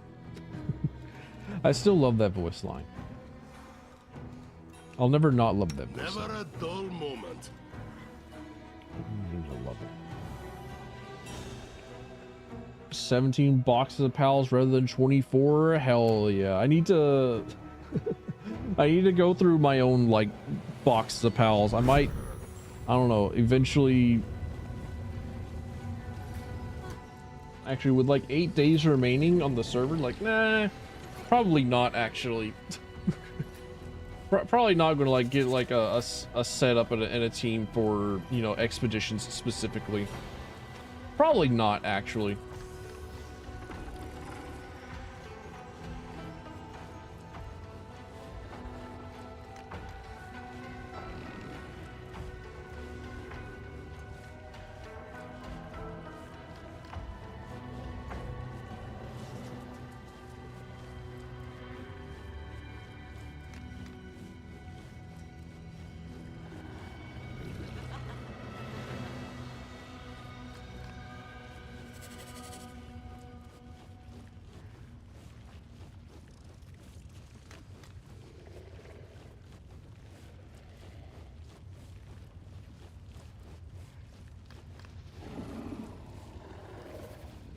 Put all the pals into a global pal box. Oh, dude, You're so right. I forgot about the global PAL box.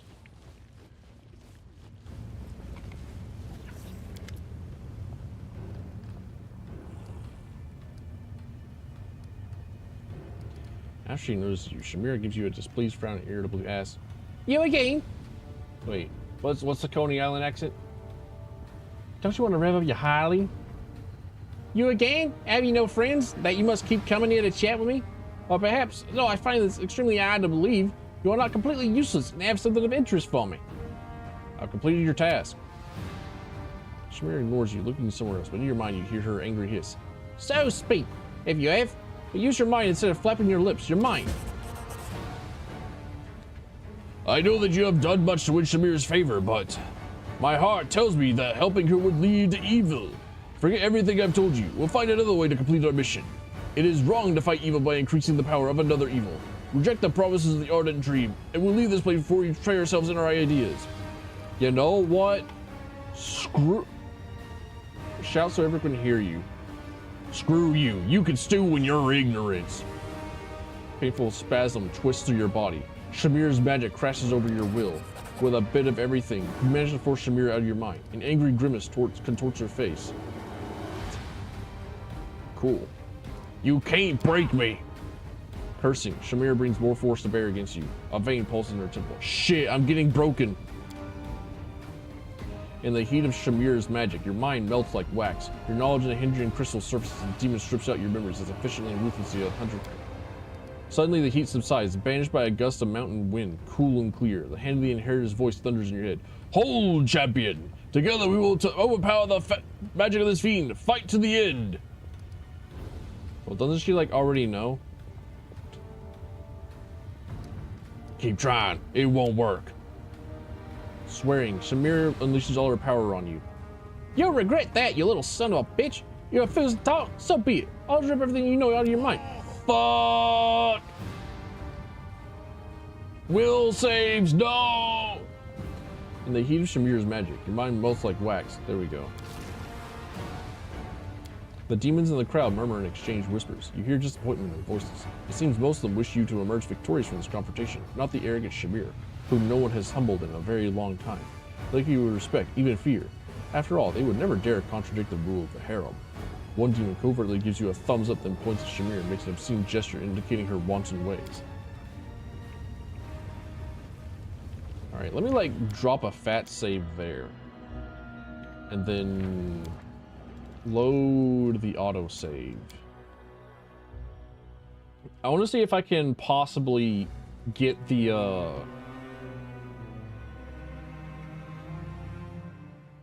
no, wait. One of the checks was like a DC 35, wasn't it? Will saving throw. Yeah, I literally can't. Because the max I can roll is a 32.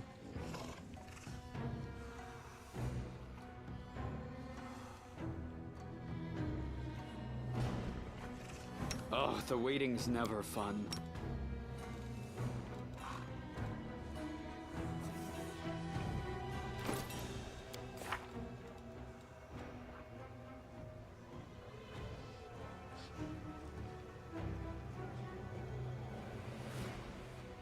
Darren, when did you get this?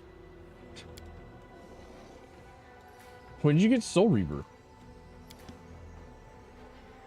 Actually, when did you get like when did you get 8th level spells in general? I just like hadn't looked, I just hadn't seen. My bad.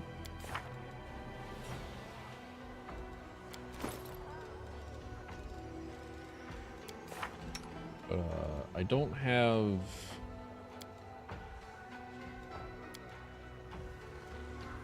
any spell in particular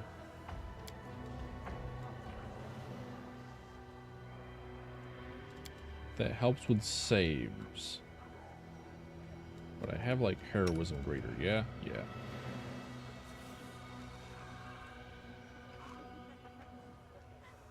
Chosen ability score for each 4 caster levels.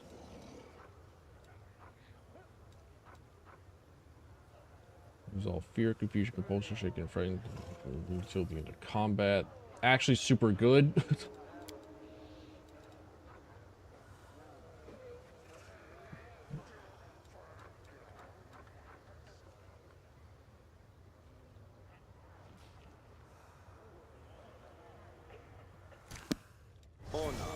Move aside.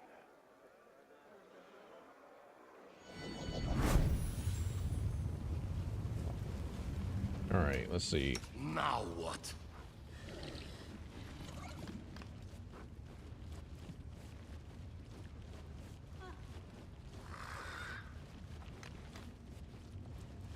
That's not a defensive spell.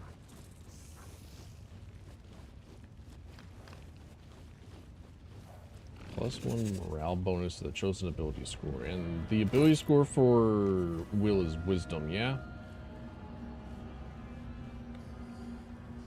Your wisdom modifier. Okay. So, leaving yourself wisdom.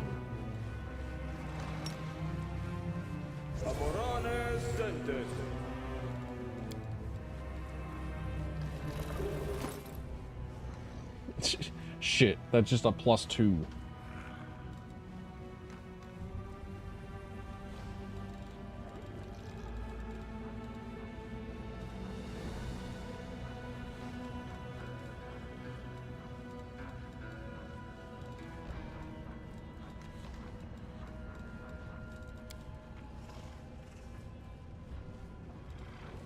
Scroll Owl's wisdom.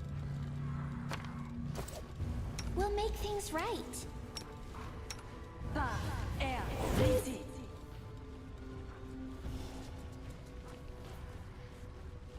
Each 4 caster levels. Weird.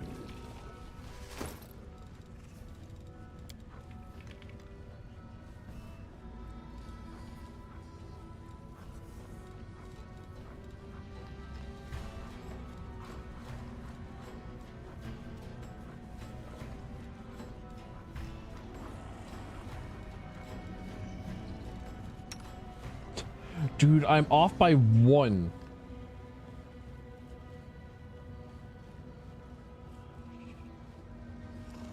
I'm missing like 1 point.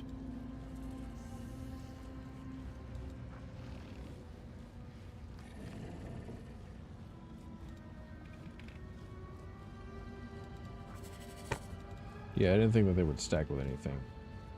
Yeah, all right.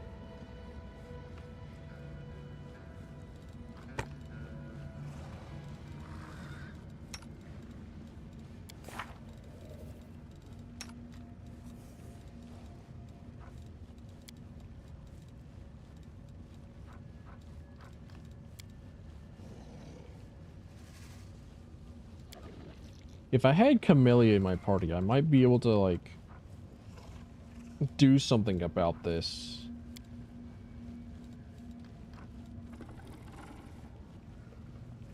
But I guess not.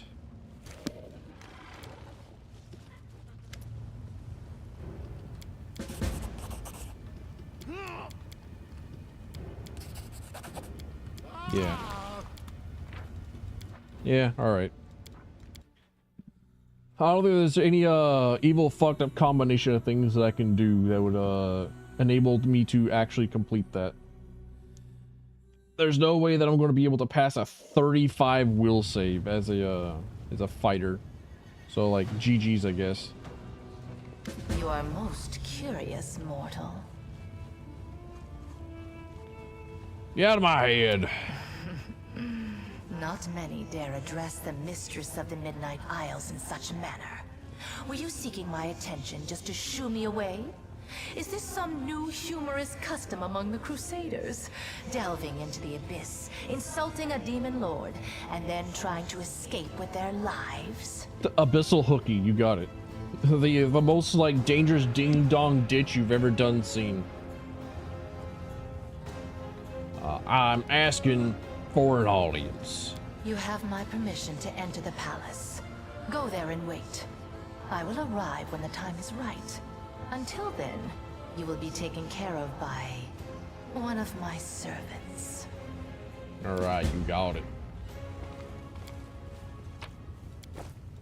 Notes on a rip paper. There we go. Finally get to go to Nocticular's palace,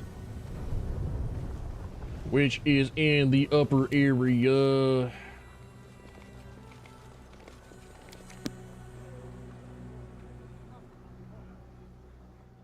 You can use ranged sneak attacks on flanked enemies. Oh, cool, sick. I never knew that. Sarcasm. I didn't know that. Like just for like anyone thinks any worse of me. Like, yeah, I did in fact know that. There's a reason why you have sense vitals on a ranger character. There's a reason why ranged rogue works and why ranged slayer works. Now what? Use until fully healed. Delicious light wounds. Never a dull moment. Just, you know, just quick save. I was about to like start buffing myself. But no, I might not be in a combat situation.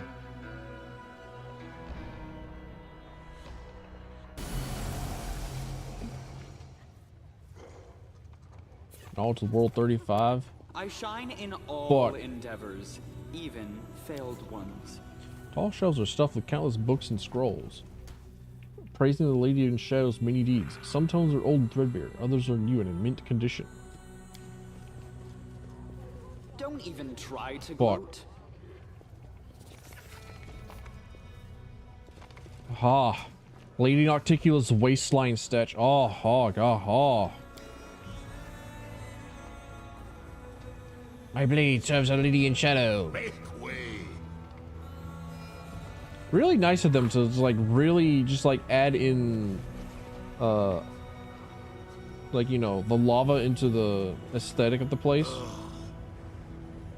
Greetings. Ah, shit. It's a Relu. She's back. Greetings, Commander.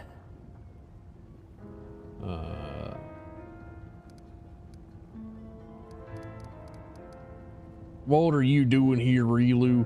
And with Suture in tow? The Suture is my servant. I did not expect him to rush into the abyss after me, but I have allowed him to remain with me while I take care of some business.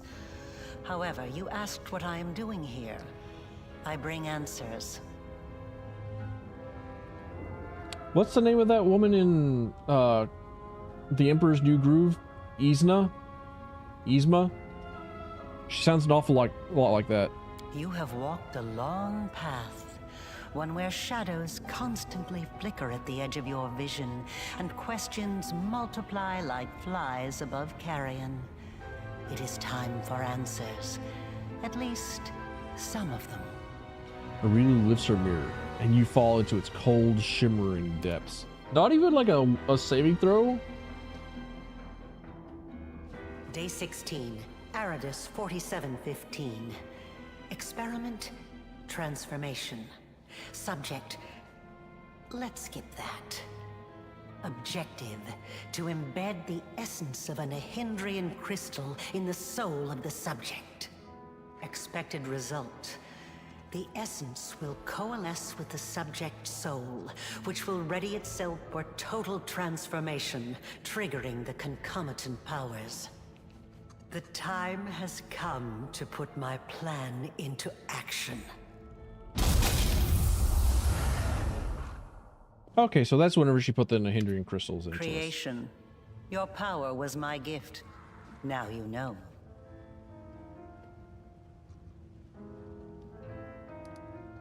Well, let's say I believe you.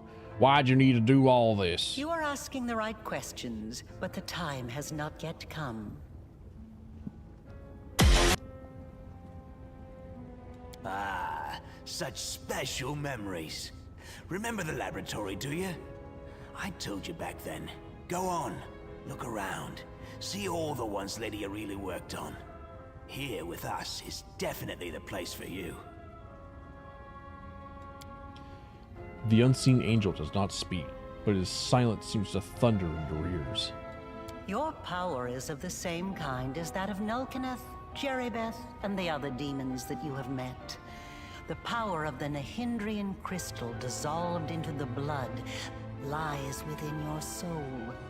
I have already hinted at this to you once before, when I left the essence along with the lexicon of paradox in my old laboratory, and ordered the suture to make sure the gift found its way into your hands. Yeah, Jerebeth did say that, like, oh, we're the same, you and I. Don't remember Nokaneth. Powerful Nabasu and minion of the demoness. No, was Nokaneth the first? No, Jerebeth was the sprite looking thing. I didn't even know that, like, I didn't even know they had the hindering crystals with them. They just like cast a bunch of confused and insanity spells and like made me like hit myself. But there is more. Do you remember when you were taken to Canobris with a wound that would not heal? Do you remember how Terendelev apparently healed you? That was merely an illusion. The dragon was only able to temporarily dull the pain. In fact, it was I who saved you, when I came to you in the caves and implanted a crystal within you.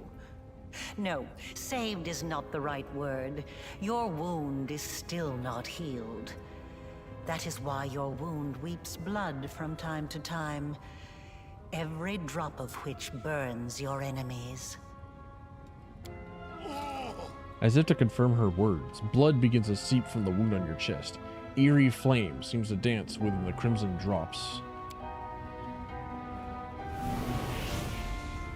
This is pure essence of Nahindrian crystal.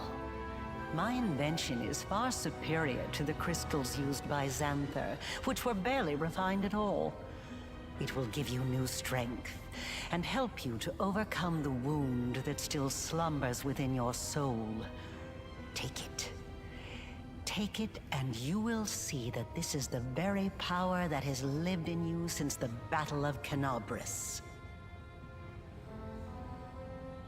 She has never once answered why it is that she wants us to like become more and more powerful. She is like, she hasn't really answered like why us, why our power, and why a lot of other things.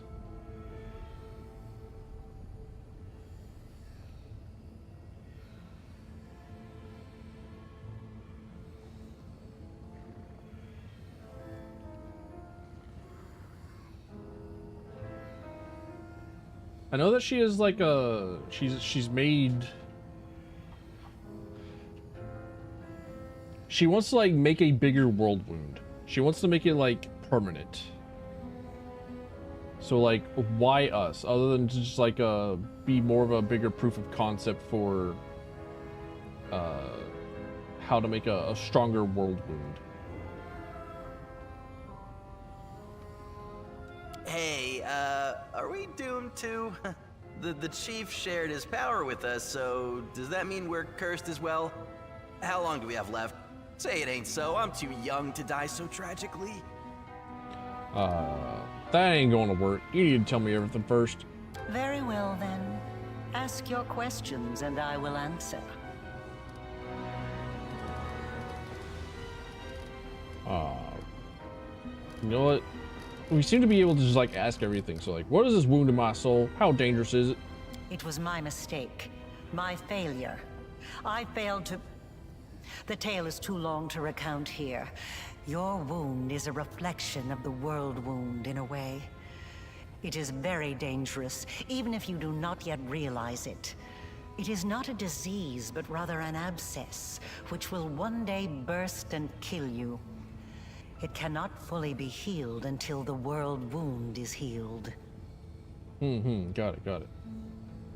Either sleep and try to sleep rolling for side to side in vain effort. Alright, have a good night, Misty. Try and sleep well. Don't dream of your teeth falling out. Don't dream of stressful work dreams. Don't dream of like riding passenger trying to like complete all your work with the help of like some random dude that you don't know. And being chased by the monkey mafia.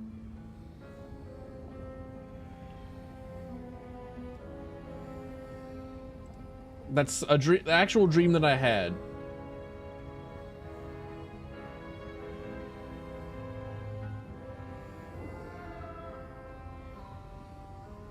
And I still remember for some reason. No doubt you have felt this affliction on several occasions. It awakens when you use your power.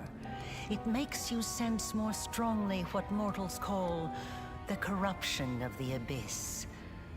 Until the world wound is healed, you will have no peace.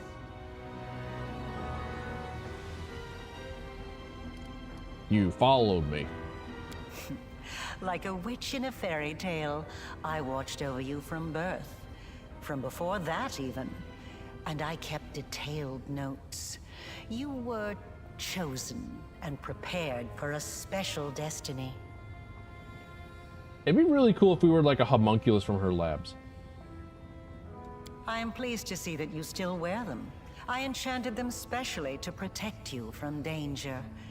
I'm glad you found my gift useful. Ah, okay. You can't remember where you got the braces with your name and inscription, I promise, on them. Seems like you've always had them. Okay, so one of the starting equipment that you have is a braces of like luck, and they give you basically like a +1 to everything. And I think they're only equipable by the main character, or the commander of the 5th Crusade. You know, the guy that you make. Okay, they were a gift from Urilu. Got it. Aside from this, I helped you, even when you were unaware of my presence. I saved you and your unfortunate companions when you fell into the crevice in Canabris. In the Grey Garrison, it was I who distracted Minago to allow you to approach the Wardstone. And in Dresden, I appeared under the guise of Yaniel to guide you toward the Sword of Valor. Yaniel we knew. And I also left you a present in my old laboratory, and told the Suture to see that you received it. I knew that sooner or later you would find your way there. That place exerts a powerful pull.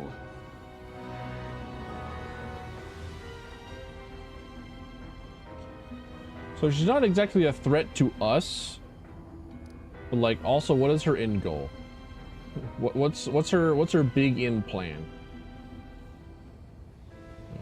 You help me thwart the plans of your masters, Baphomet and Discari. They are not my masters. They are a resource. True, true. That's about what I figured. Why was that whole ploy of the lab necessary? You were ready to sacrifice your servant, the Suture, for it. You always have to sacrifice something. I wanted you to go to the laboratory to see with your own eyes what I had been doing and what I am capable of, so it would be easier for you to accept the truth. The laboratory is the place where I prepared your ascent. And the Suture was the only one who I could trust to execute my plan and explain everything. After all, he too once experienced rebirth at my hands. And that is why I was willing to risk his life. Well, look at that. I actually provoked a reaction. That's the second time your expression has changed when I mentioned the Suture. Now I know the Architect of the Whirlwind is capable of feeling remorse, if only when she sends her dredged minion on a deadly mission. I see I am not the only one making observations and drawing conclusions. You are analyzing me. That is commendable. Well, tell me about the Nahindrian crystals. Start from the beginning. Nahindrian crystals are formed from the solidified blood of demon lords. Their properties are not well known, even among the inhabitants of the Abyss. And there are reasons for this. Acquiring the blood of a dead demon lord is very difficult. After a demon lord dies, their body is instantly absorbed into the Rift of Repose. Only the Lady in Shadow knows how to kill them in a way that allows her to preserve the bodies of her fellow lords and transform them into a solid state. That means that Nahindrian crystals cannot be obtained anywhere other than the Midnight Isles. Or rather, it was impossible until recently, when I managed to experimentally obtain a crystal from the blood of a still living lord. You saw the result. A dagger made from Discari's freshly shed blood, which I left for you in Canabris. As regards the use of the crystals, that is a discussion that would take time. A very long time. Someday I will finish my groundbreaking treatise on the transformation of Nihindrian crystals, although it is unlikely I will ever publish it.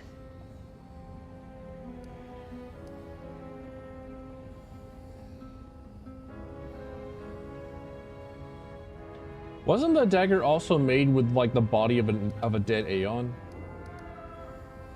Because that's the dagger was how he found the Aeon mythic path.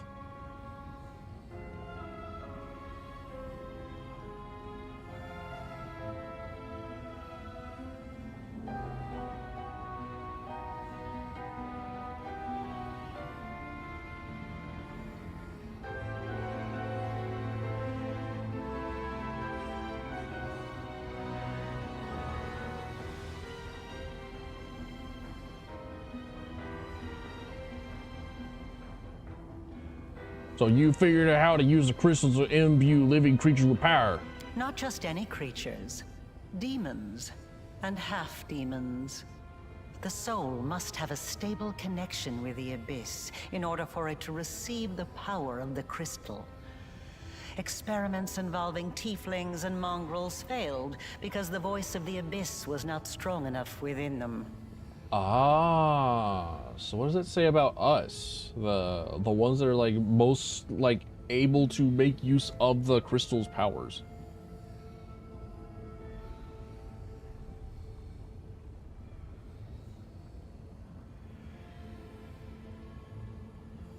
Valuable information. The Order will be interested to learn this. What have you done to my soul? Your soul? I changed myself by knitting my soul together with the essence of the abyss. And I changed you. Do you remember the fits of rage that began shortly after Discari's attack on Canabris? This is how the second half of your soul manifested itself. Not yet fully aware. Not yet awakened. It's a pity you did not choose to let your demonic nature take hold. The result would have been most impressive. Ah, so that's why we have access to both the angel and the demon path. So she has like the angel in her lab. And the angel has like the fucked up wing, the fucked up demon wing. So that's her splicing together angel and demon. So she created us as a homunculus of multiple creatures, like I don't know, maybe she like took a human base and added in like as many different souls as possible to it. It's like demons, great supply, angel not so much. So it's less just like you know. It's less of embracing a mythic path that enables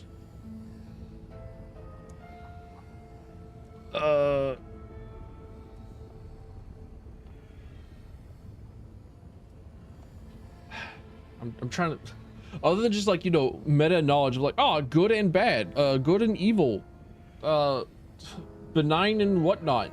It's angel and demon. There we go. That's what this is all about. Choose one, choose a side. No, it's less of that and more just like, oh, there's an actual like real in-game reason for this. Oh, those arrogant crusaders, those knights with their eyes ablaze, those pious priests. They have installed at the head of their magnificent army a scion of the abyss, the creation of the architect of the world wound, whom they so revile. That is true. That is funny, but I've been fired. Like, I don't know if you know this or not, but like I was fired. Oh, it's strange to see you here in Nocticula's palace. Who do you really serve, Discari or Baphomet? Nobody. She serves herself. Both, and neither.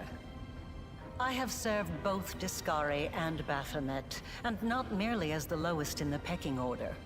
But I do not think you'll be surprised when I tell you that to me, both of these mighty lords are merely convenient temporary sources of power. And their time is almost at an end. But the Lady in Shadow is different. She is the preeminent ruler. Soon you will understand this for yourself. Oh, well, my power is different from that of Jerbeth, Nolkadeth, and the other demons. Yes, because I taught Xanther and the other servants of Baphomet and Discari the earliest version of this transformation ritual. I spent decades perfecting it until I obtained the power that I gave to you. Power in its most purified form, cleansed of the filth and chaos inherent within the original blood of the demon lords. Your power is as pure as thrice distilled water, but it resonates with other powerful sources of supernatural power, such as the Sword of Valor. And your power can change. You must have realized this already. You have shaped my gift into a form that you yourself have chosen. Okay. You are seeking answers, trying to understand the crux of the matter. That is good. What I want to know is this. What do you want from me? Patience. Before we continue, I want you to receive your power.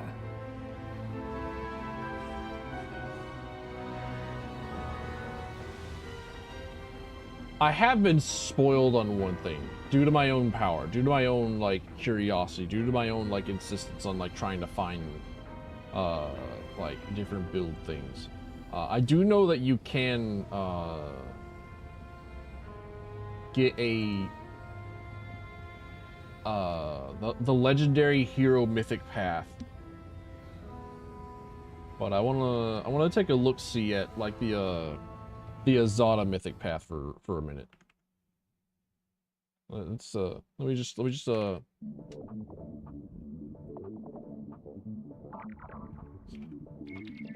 of the righteous Azada path. P path? Why did it do that?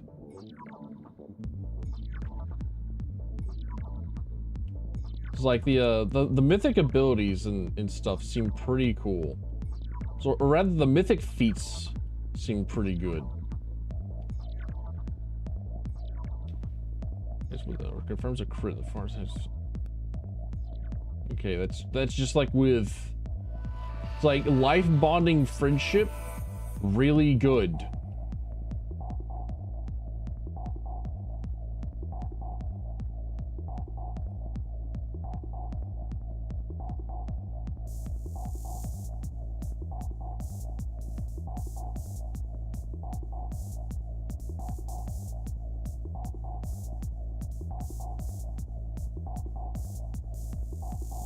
But then you've got a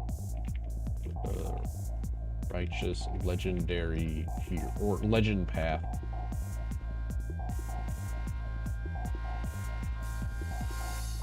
Right, and that just like gives you, yeah. It just allows you to level up to level 40. I just want to like look at the abilities. I'm trying my best not to like read specific things. There we go. All right. Can rest up to 5 times if the legend has cleared all the corruption from themselves at a safe place.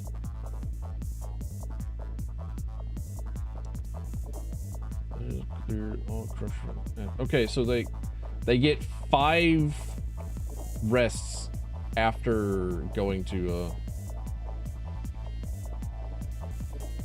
they get 5 free full rests. There we go.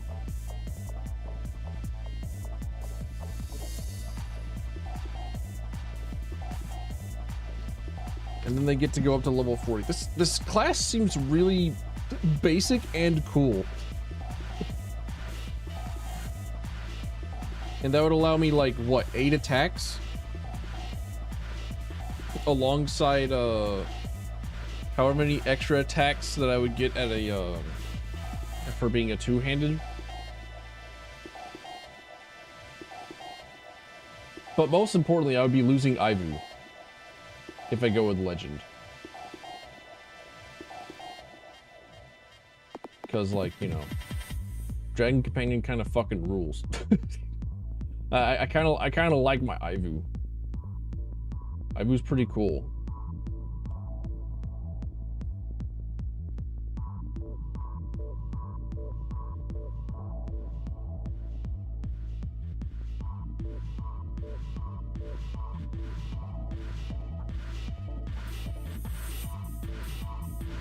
But really the only thing that I would like miss from Azada is just this.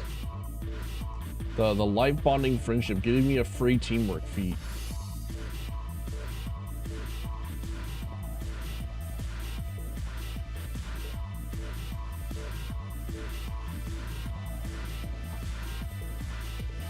Fuck it. I won't eat out of your hand, Rilu, even if it makes me weaker. You channel all of your power into these words, and strangely, you feel a surge of power within you in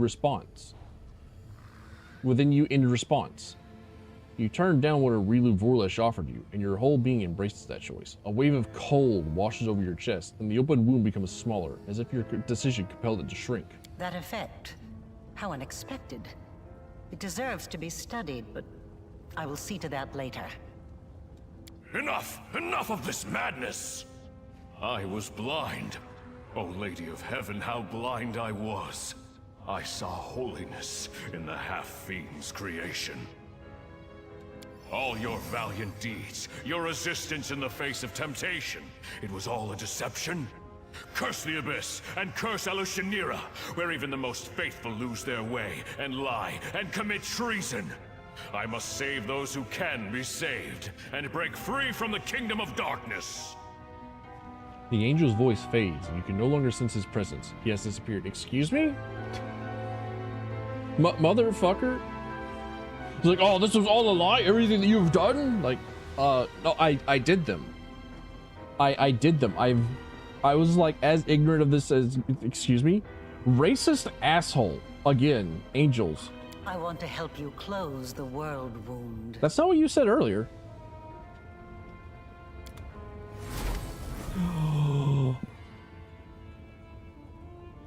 Hold on, studying. Rulers, hold on. Computer, enhance. Zoom, increase. Examine that waistline. Is it the same? Are the statues accurate?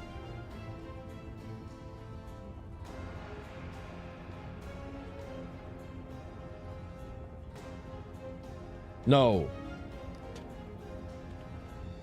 She pads her waistline. Her statues are false. Arilu's words are cut off by a quiet laugh. Sitting on the throne that was empty just a moment ago was none other than Nocticula, ruler of Elushanira and the Midnight Isles, a powerful demon lord, and the one they call Our Lady in Shadow. Her red lips curl into an ironic smile, and her large eyes observe you with keen interest. You know what? You know what doesn't have a... You know what doesn't have a waistline that lies? Boom. Check that one out. Ooh, ooh, ooh, ooh,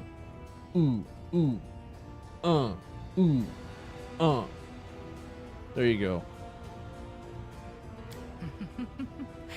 You were about to say, we are going to close the world wound, weren't you, Arilu?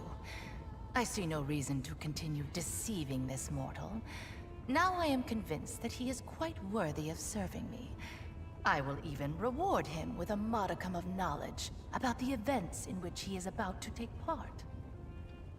Greetings to you, Our Lady in Shadow. Excuse me? It's nice to see that even surrounded by mortals, you haven't forgotten who your mistress is, Arushale. You may rise. I didn't mean to. I don't know why I did it.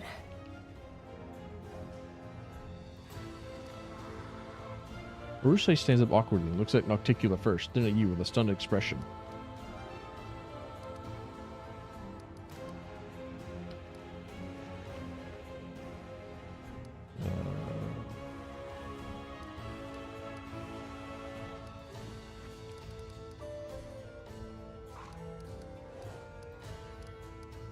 Fair enough. I mean, that's probably like a learned response. She probably wasn't like cognizant of her kneeling down.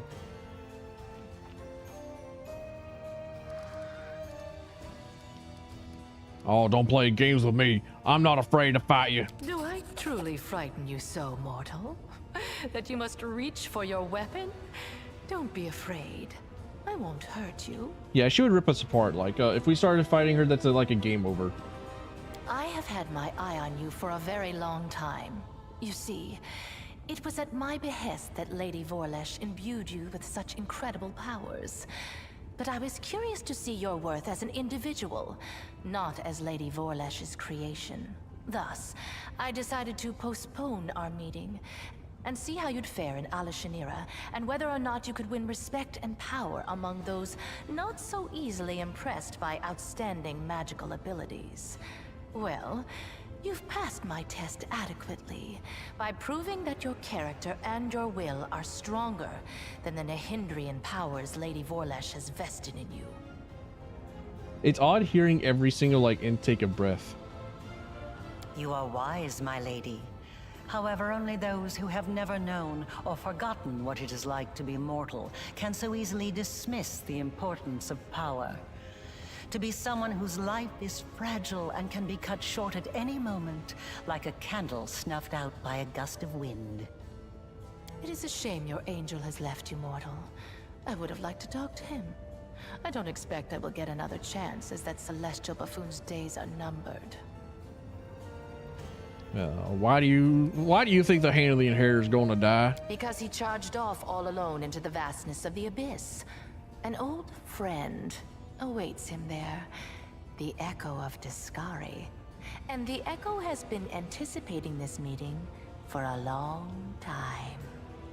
You know, I have like refused to allow myself to die and have the Hand of the Inheritor like fly away.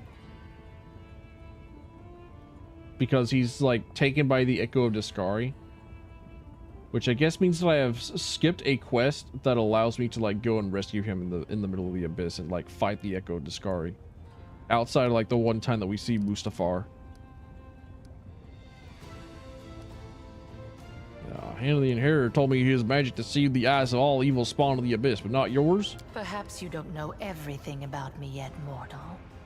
Perhaps you made the same mistake as many before you, and many who are more insightful and more powerful than you. By presuming Tell me about the Echo. He is a strange creature, a bespoke creation, so to speak. Long before the world wound was opened, Discari, that little cricket, was seeking a way to have some fun on Galarian and assert his influence there.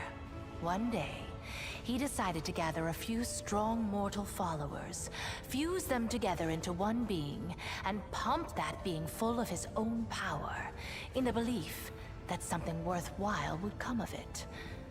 That is how the Echo came to be. They're an enchanted human centipede. To the great dismay of both the Echo and the Lord of Crickets, the Echo was greeted by Eredin, protector of humankind. Eredin gave the Echo such a thorough thrashing, the whole abyss thought him dead. And yet he was not. Cricket, the younger, is alive and well, though I cannot say the same for Eredin. But the Echo remembers his humiliation still. He hates anything and everything related to Eredin, especially his inheritor, Iomade. Her heralds, her priests, her temples. He would hate Iomade's pet pug, if she had one. How could you hate a pug? They're so stupid and goofy looking. Why would you hate a pug? Why is the Echo of Discari prey upon the Hand of the... She just told you. Envy, humiliation, ego. He's an interesting little bird, that angel. Before he became the herald of Iomade, he served Regathiel, the general of vengeance. I've always found the fate of that imperial lord to be quite fascinating. Did you know that the father of the Upper Plains' top military leader was a devil from hell? Regathiel had to achieve many feats to redeem his unholy legacy in the eyes of the other imperial lords. But he did. A remarkable tale, is it not? So are you telling me that the Inheritor is a Nephilim? Of course, not all your actions in my realm have been commendable. By destroying the flesh markets, you've harmed my city and impoverished my realm.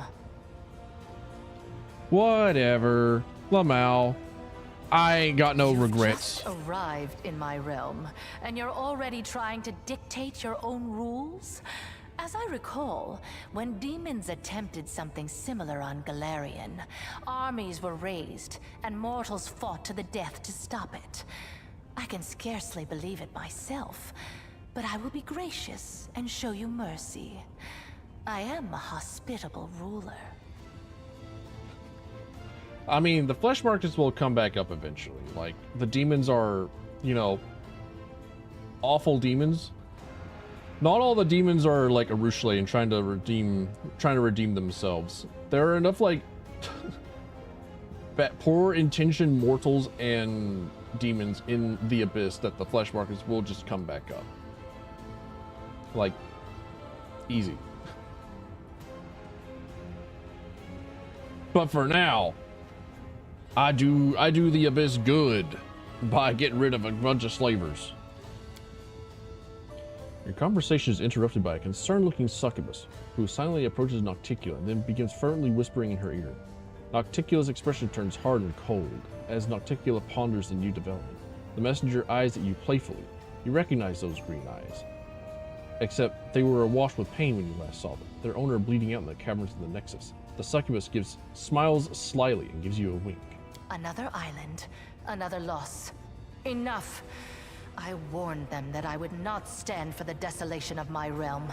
They have not heeded me, and they will regret it. Go to your sisters and tell them to prepare. I ain't gonna say nothing. I ain't gonna rat out this succubus. But I digress. Let us continue. I have prepared a beautiful intrigue that will topple many of your enemies and seal the world wound forever, ending the threat to Galarian. And you have the chance to become part of that intrigue. Okay, cool story, but like, Amber wants to speak with you. Ember? So that's her then? Well, approach. I have heard you bleating your pathetic prayers at me. You have some nerve addressing me with such nonsense. Did you think I would simply repent? Renounce my status as a demon lord? Do you have any idea what I had to do to acquire it? Wait, what is this? Ah, Ember's like origins, revelations, let's fucking go. Tears are rolling down Ember's cheeks as she sniffles noisily. She presses her maimed hands against her heart as she stares up at Nocticula. Her fragile form shudders from weeping.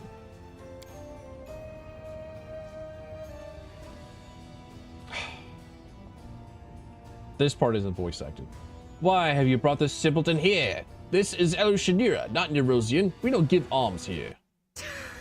I can't stand these noises. Do you think you're the first to try to move me with a display of tears? It only makes me angry. If you wish to speak, then wipe your nose and speak clearly. I know what you had to do to others and to yourself. I'm so sorry. So sorry. If only I could ease your pain somehow. Calm your sorrows. Oh, you should hear her out. In my realm, I decide to whom I should listen and whom I should hang. Be quiet. You wanted me to hear the girl out? Then let her babble on until I tire of her. Babylon? You mean Battle-On? Battle-On, Arctic's game? So, where were we? My pain? My sorrows? What nonsense are you talking? Don't tell me you pity me. I'm so sorry. You're the most miserable soul I've ever seen. Damn. I've seen people burned alive. People being devoured by monsters. People burying their children. They were in pain. So much pain. But I've never seen anyone in as much pain as you. What is this saccharine drivel? What do you even know of me, Nat? I've seen your city. You were the one who built it. It is the way you wanted it to be. It holds all of your dreams, all of your heart, and everyone in this city is suffering. Everywhere, all the time, every minute. All who live here are hurting and scared. If these are its citizens, how miserable must its ruler feel?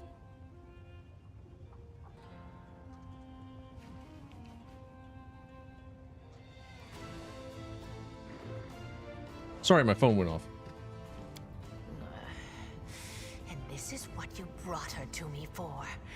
You think this infantile sniveling is worthy of my attention?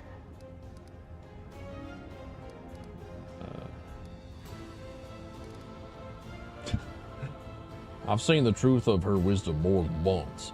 Perhaps it would benefit you to listen to her as well. As if I hadn't seen enough sanctimonious bores in my life. So, what do you suggest I do, preacher? Beg the good gods' forgiveness? Devote myself to serving a sword-swinging upstart, perchance? Or that old crone, the moon? No, no. Gods can't help anyone. They're just like us mortals. Silly, frightened, clueless. You're almost a goddess yourself. You know better than anyone that no one can save you. No one except you.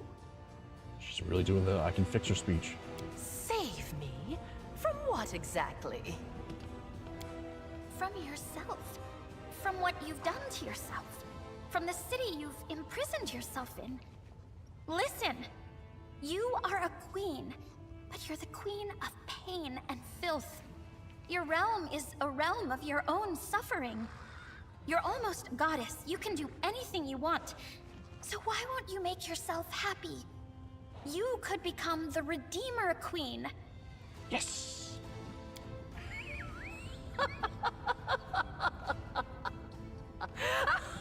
A real knee slapper, that one.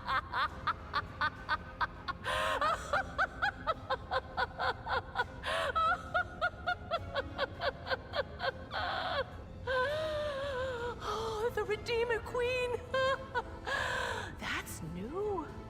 Never in all my years have I heard anything like that. Well, child, enough joking. Get out of my sight, or I'm afraid I might decide to keep you here forever as my fool. You know, might not be a bad idea. Do you think she took my words to heart? Ember ducks behind your back. You hear her whispering. Well, who knows?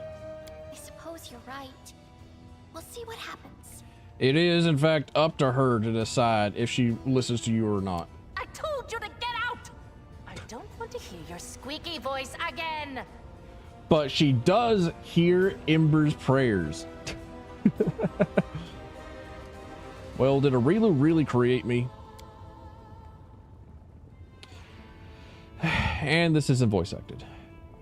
She has certainly had a hand in your present state of existence. Lady Vorlesh designed the World Wound, a magical phenomenon of unfathomable power. To seal it, we required a key that was just as strong and unique. Simply put, we required a champion, and she chose you. Both your powers and that wound on your chest were the result of her experiments, when she infused your soul with the essence of the abyss. Of course, you remember none of that. Everything was done in secret. Even the power granted to you was purified, to the extent that it was possible, so that you would not guess its source ahead of time. In trial after trial, we watched your will be tempered, and when the time came, we started filling you with the energies of the Nihedrian crystals. These energies are necessary for the task at hand. Everything that's happened to you was part of my intrigue. I was going to summon you and reveal the truth when the time was right. Instead, you have followed your queen's orders and arrived here early. One can only hope that you are prepared to accept the truth. Everything has its price, says Arilu quickly. Your wound was, in essence, the flip side on all my experiments. There was a reason why we required a true champion, not merely a living tool whom we could fling into the flames of the world and close it like any lesser rift. I think you should know that. Nocticular makes a sudden gesture, cutting Arilu off. Don't be too hasty. We have burdened him with enough revelations for now. Give him time to become accustomed to the truth about himself. Then you can share all the details. So what exactly are you offering me? I'm offering you the chance to become my weapon. Your enemies are a thorn in my side as well as yours. What's more, I have never schemed against Galarian, nor have my warriors taken part in the conquest of your plane, at least not at my behest. There's no cause for enmity between us. And why would you want to close the wound? Oh shit. Take a drink. When the world wound was opened, I was pleased. My realm was now connected to another plane. I wanted to make it into a crossroad of worlds, a place where demons, devils, and even angels can meet. The wound was a convenient path along which I could advance my ideas. But the Midnight Isles were not the only realm that had blinked to look Galarian through the wound. Discari and Baphomet now also had a way from their realms into your plane. Their servants flooded my islands and spread out across them like a plague of locusts, killing guests who were under my protection, questioning my rule. They were driven by their lust to conquer and enslave, whether on a Galarian or in another abyssal realm. I was forced to shift my focus and express my discontent. Eventually, atop the bones of our servants, we reached an accord. I would let their armies pass, and they would comply with my wishes while on my islands. Of course, the accord is a polite fiction. Both the Descarites and Baphomets are attempting to amass their power and influence Elishonir to overthrow me. When they think I'm not watching, they break my taboos and revel in their own impudence. And the worst of all, Lady Vorlesh told them about the Nahindrian crystals. They realized what kind of power the crystals hold, and now they are determined to mine every last deposit within my islands. And once an island loses its crystal, it becomes nothing but flotsam, slowly sinking into the dark waters of Ishiar. With every lost island, my powers diminish. I could start a war and kill the plunderers, but a major conflict would hinder some of my other plans. So instead, I will teach my neighbors a lesson by orchestrating their ignominious defeat at the hands of a mortal. What do I gain by serving you? A reasonable question. Cool. If you're so powerful, why do you need me? If I were to make a move on myself, it would start a war. Not that I'm afraid of doing so, but it would hamper my more important plans. Baphomet and Discari could never best me, but they could sow enough chaos and spill enough blood that visitors from other planes would shudder at the mention of Elishonir. No, I will wage war on my own terms, in the shadows, and I will remain unseen until I drive my blade into my enemy's back. And since Galfried happened to send you to my realm, you have the honor of becoming my blade, mortal. Be glad you're wielded by skillful hands. We should also reveal how exactly our blade will be employed. We can discuss the details later, when the moment is right. Now is not the time for idle conversation. And that's not idle. It's like knowing the plans, knowing what it is that you're telling me. I think that's kind of important. How exactly are you planning to close the world wound? It is a complicated magical process. You will receive precise instructions once you capture the Threshold Fortress on Galarian. There, at the exact spot where Lady Vorlesh opened the world wound, you will be able to close it. But first, you'll have to crush the Guardians of the Threshold, and their forces are growing by the day. Hepzibah, Baphomet's daughter, is mining a large number of Nahindrian crystals in my realm. These crystals are her secret weapon. No army in Galarian can stand against them. You must stop her. If you do not, your world will fall, and my plans will suffer significant harm. At one time, I disclosed the secret of transformation to two servants of Baphomet in disguise, Xanthir Vang and Mustafa. It was a well-calculated gambit, which bought us time and ensured both Discari and Baphomet of my loyalty. Mustafa, Hepzibah's favorite. He oversees the transformations of her army. Hepzibah is currently on another island far from here. The route to that place is plagued by pirates, monsters, tempests, and other more terrifying dangers. Like Kellogg's cereal? Then again, I'm not offering you anything new, as you are already enjoying my favor, Commander. Your companion is a succubus, and I am the succubus queen. This demon follows you around only because I allow it. Tell me, Arushle, are you grateful that I'm not forbidding you from traveling with the commander and fighting against your own kind? The succubus reluctantly lowers her head. You are incredibly generous, Our Lady in Shadow. We are clearly being manipulated into serving as a tool in an intrigue we cannot fully evaluate. Given that we lack complete information, it would be tempting to make use of her resources. Well, that's what bait and what a trap is supposed to be. Tempting. Why is it so important to kill Hepzibah? Cool. I will consider your offer, Lady in Shadow. And accept it, I'm sure. I expect your caution and won't force you into submission. We all stand to gain if you do my bidding of your own volition. An interesting destiny lies before you, mortal. You will rise to great heights and play a part in events of titanic proportions. Many would give their life for a chance to tread such a path. Hepsamira visits Elushanira every now and again, but her true lair is far from here. She hides on the island of Colifir, to the northwest of my archipelago. There lies her secret fortress. In the deep mines, her slaves dig Nahindrian crystals for the invading army she plans to bring to Galarian. I will give you a magnificent airship and an experienced crew to take you there. It'll be a long and perilous journey. Take some time to prepare. Cool.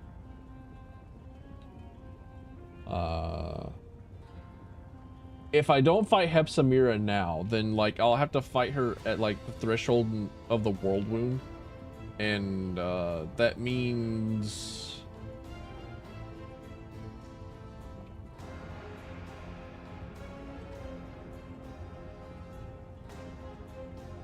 you know that means an awful lot. That means an awful lot.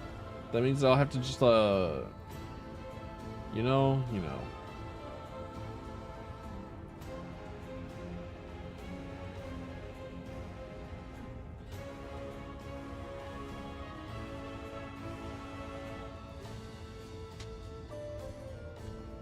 I wish to inform you of treason. Is that so? Who is it you decided to inform me on? And more importantly, how did you learn of those traitors and how credible are these accusations? Shamir is researching the Hindrian crystals in secret. I mean, she already knew, right? Yeah. Did you think I was unaware of this? Yeah, okay. Unfortunate that while you did uncover her devious scheme, you still gave her the knowledge. It would have been wiser to keep her in the dark. Yeah. I mean, I didn't want to, you know.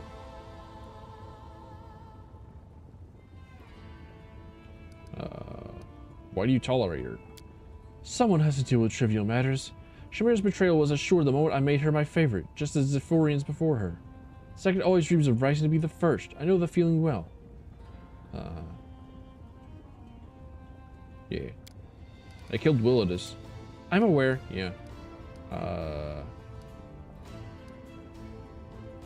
want to ask about other powerful denizens of the Abyss.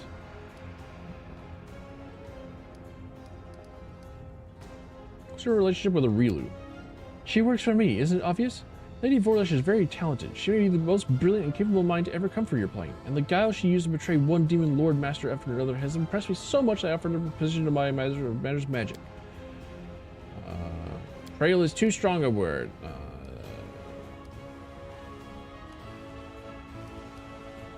Doesn't bother your Aurilu serves another? I'm not prone to jealousy. Nope, okay. Didn't think so. You remember an elven archmage who used to serve you for thousands of years ago? He's still alive. We know each other. Really? He was well past his youth even back then, and now... Just how old is he? Can mortals even live that long? Well, apart from your immortal Aslanti? Say hello to him on behalf of the Lady in Shadow, and tell him that the one who replaced him has disappointed me immensely with his incompetence. No matter how hard he tried, he could never live up to my magnificent elf. You know, you managed to surprise me. A rare occurrence for someone who knows just about everything. I feel like I should know this Aslanti. Everything's clear to me now. I want to know more about you. Subdue all the Abyss? Nope. Okay.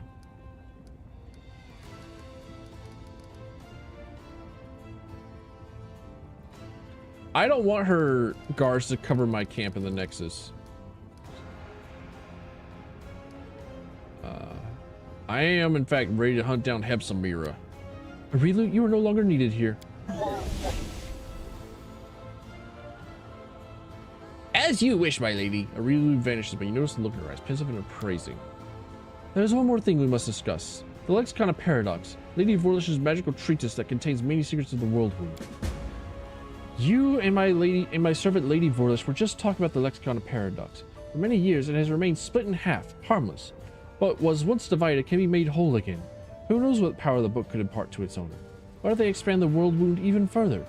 Or connect it to other planes? Not a chance. The Lexicon of Paradox has caused more than enough trouble already. You already possess the first half of the book. Find the other one and bring them both to me. I will reward you handsomely. Giving the book into my keeping will also protect Galarian from suffering a second world wound disaster. The Lexicon of Paradox will be much safer under my watchful eye than in your travel bags, wouldn't you agree? A Lord of the Abyss wants the book that holds the secret to opening the world wound. All with the best intentions, I'm sure. I expected a better lie from the Lady in Shadow. This one won't do. I'll consider. I'm ready to hunt down Hepzibah. On your journey, they will be the only ones you can rely on. You will receive no reinforcements, and you will not see those you leave behind on Island Lithia for some time. Don't dismiss the importance of preparing for this mission. When you're ready, step into this portal. It will take you to my airship. Captain and the crew have already received their instructions, and good luck to you, mortal. An extraordinary adventure awaits you. Cool. And I get mythic power? So it didn't matter if I walked into the thingy or not? I get it anyways? Okay, sure. Alright. Whatever, man.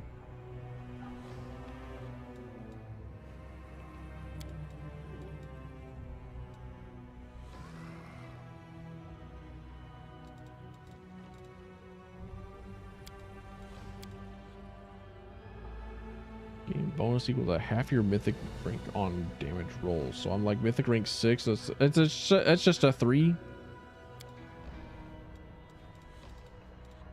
I kind of want. It's like a.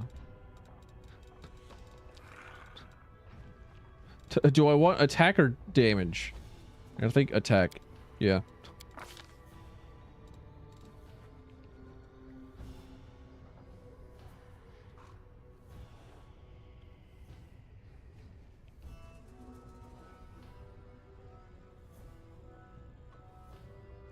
If you were if you were like an ember that was set up to be a scorching ray, that would be really good. Nope. Yeah, mythic endurance. While I still have the while I still have stuff. Good hope.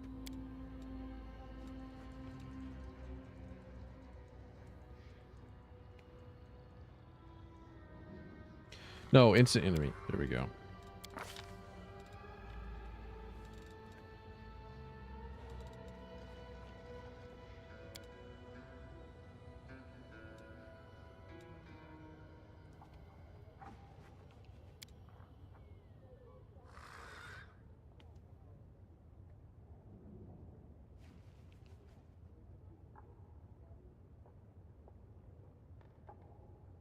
All right.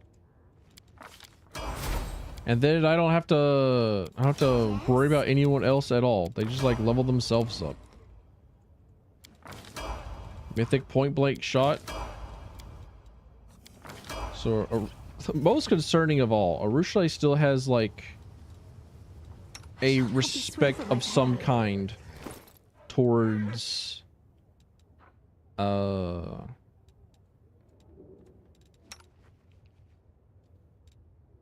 Nocticula.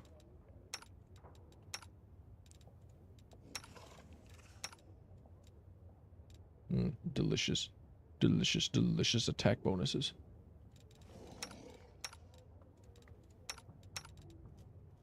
Then I'll just have to remember to like have a potion of shield. Or not a potion of shield, but like cast shield.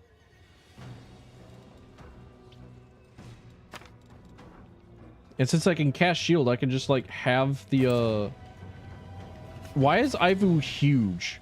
Hang on a minute. She's massive.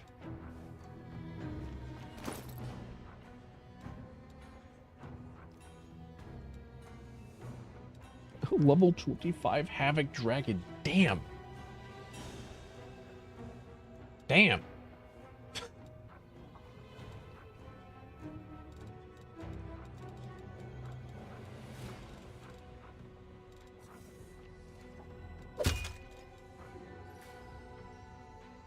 Okay.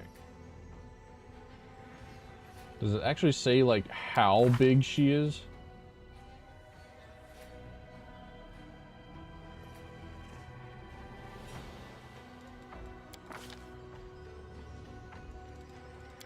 there is in fact no place that tells you like what the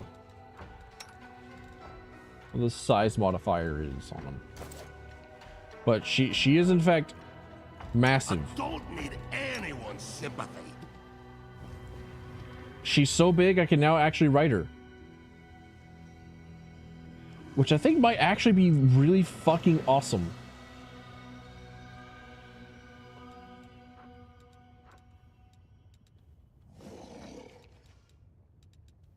Now that I'm thinking about it.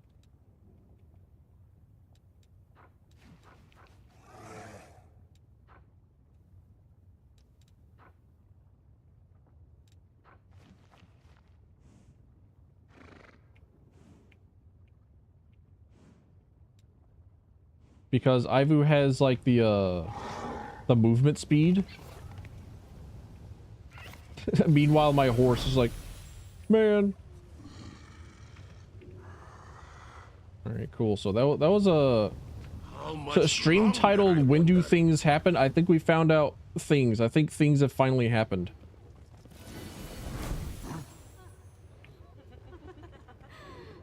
Dude, Ivu's so fast. Ivu's so quick. Ivu jumps over candlesticks.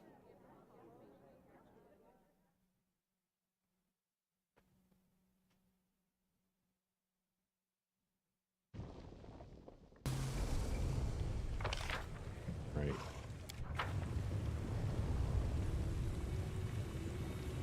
Nyeh.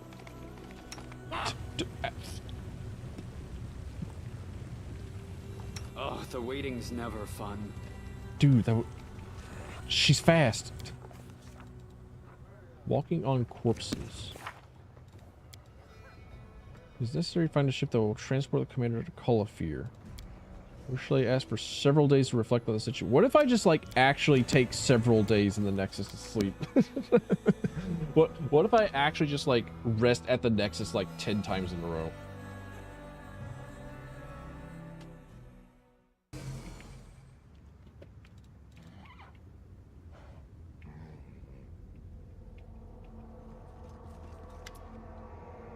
What an interesting discovery.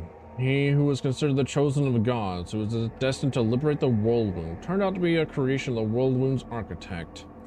I did have my doubts about the true nature of your power, but the reality exceeded my every expectation. Source of my power is irrelevant. I am who I am. Aurilu cannot control me. I suppose you're right. If Aurilu, Vorlish, or Nocticula had direct access to your consciousness or any other ways to blackmail you, they would have acted by now. On the one hand, I am astonished that they decided to grant such colossal power to an entity outside their control. On the other hand, that is peak demon behavior.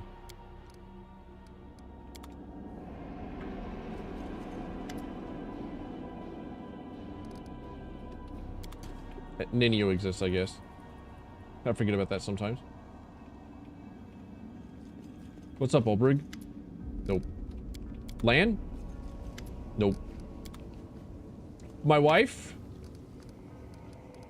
Worked out what that table in your dream means? Not yet. I keep going back there to examine it, but it's still just a simple wooden table. What can it possibly signify? It's a mystery. Perhaps I'll be able to solve it when we get back to Galarian. It's not very easy to dream here in the Abyss. I gotta go. Ivu. I am the dreadful dragon of destruction. I wreak chaos and devour the hearts of my foes. I am the dark knight of futile hopes, and I'm not tiny at all. I just use my magic to become smaller and more agile. Yep. Whew. I scare away the demon speech is hard. I need to keep practicing. Something I want to tell you about Early Sunset. Nah, boring. He's always been a little boring, but I thought he was your friend, so I didn't mind so much. All devils are boring. He's the first devil I've ever seen, but I just know they're all boring and impossible to listen to. Well, are you right? How did you feel when we were rescuing you? I was going to let you in on a really important secret. Just don't tell anyone. When the demons caught and kidnapped me, I got really scared. I mean, I'm a brave dragon, really brave, but I still felt scared and lonely. Well, I'm scared too sometimes. Trust me, there ain't no shame in that. Ain't no shame and no fear. You gotta need a little bit of fear just in case you encounter something. You know, just like another human being. Yeah, yeah.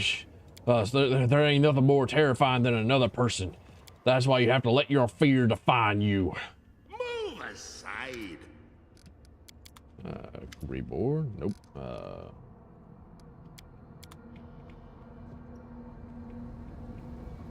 No, no. No. You glimpse a vague shadow behind the girl's back. You look closer, but it disappears. She was never there. You've talked in Articula. What can you say about her now? She was laughing so loudly, but you know, I think it was just so she didn't cry. She has so many servants, but not a single friend. So many lovers, but no one to love. So much power, and she uses it all to hurt herself. I hope she can change her life. It would be so sad she has to live like that forever. I noticed a shadow behind you. Yes, I saw them too. They come and go, but don't do anything bad. I don't think they're scary. Fair enough. Darren? It is tempting to talk to him about Heaven's Edge.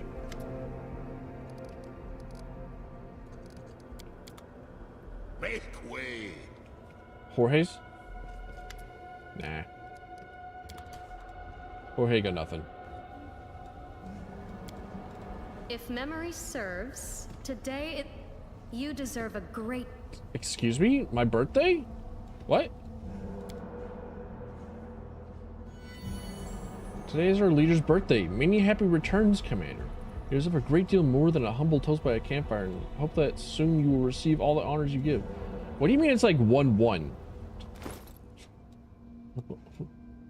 I didn't change the birthday from like the default date that the game starts you with.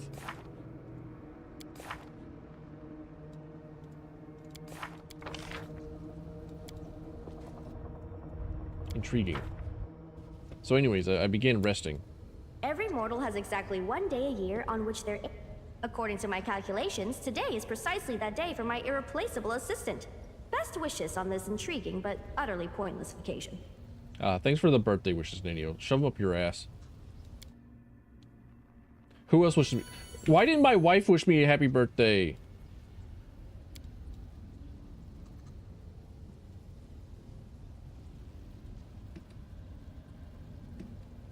Aww. My wife.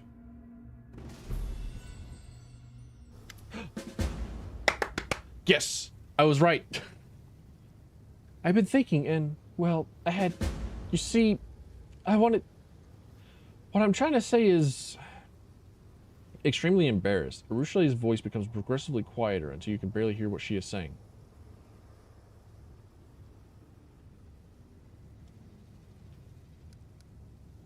Relax. Now summon your courage and tell me what you wanted to say.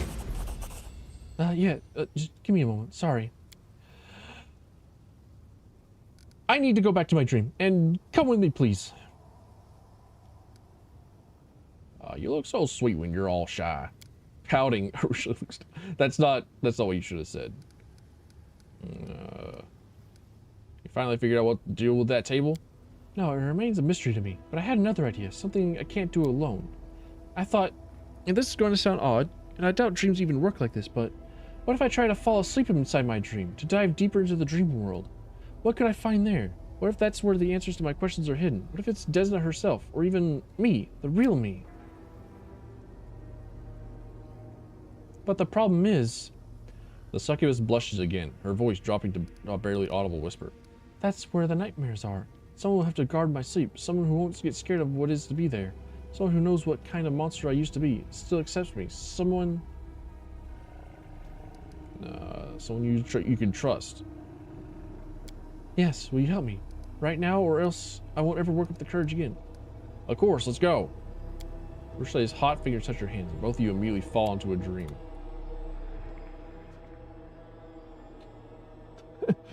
Don't get distracted. Don't get distracted. Don't look at bismuth. Don't look at it. This listen. Listen, the game could never have accounted for the fact that you gave her bismuth. All right? Triceratops, move out of the way. Move. You're in the way. You're ruining the moment. Arushale's dream is still empty. A faint smoky smell of burnt dreams still lingers in the air. Arushale throws a cautious glance into the darkness, where her nightmares lurk, but there's nothing to see right now. There, I know it.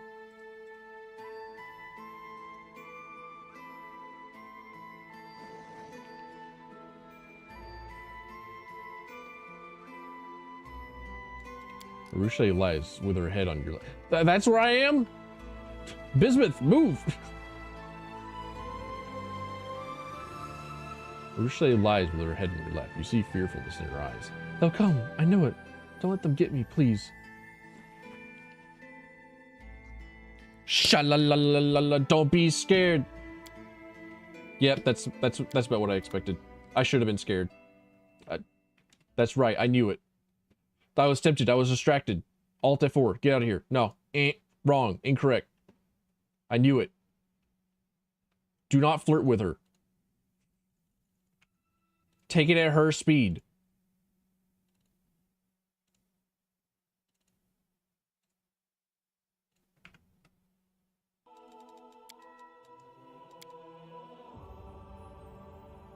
Let her approach. She knows her boundaries. I just needed to know. I just needed to check. I let the voices in. Figure out what to do with a table. You need someone you can trust. Of course, let's go. and then the fucking... Oh. Go to sleep. I'll guard you. Thank you. She closes her eyes and falls asleep immediately. It is the first time you've ever seen her sleeping. Her face is unmarked by sadness, worry, or embarrassment. Sleeping within her dream, Arushale seems at peace and completely innocent. She's so beautiful, isn't she? You can barely make out the features of the shadow standing before you. A sturdy man in his 40s in a rusty mail shirt. His eyes are two gaping holes, oozing with pus. More than anything in the world, I loved watching her. She knew that, and that's why she took my eyes. Do you believe me? Say nothing. Are you hoping I'll go away if you just ignore me? More and more shadows emerge from the darkness, their bodies deformed, mutilated. We don't care about you. We're dead. We're not even here. Oh, I tell a lie. We're not part of reality anymore. But now we're right here with you. The shadow points his finger at the sleeping girl's temple, as if taking aim with a crossbow. And this is the place we will never disappear from. She will not forget me. She won't forget any of us. Won't ever forgive herself for what she did. The head of this monster is a haunted house. And if you're going to be with her, you will have to share this burden. Guilt, regret, memories. Think hard. Do you really want her and all this baggage? Yeah.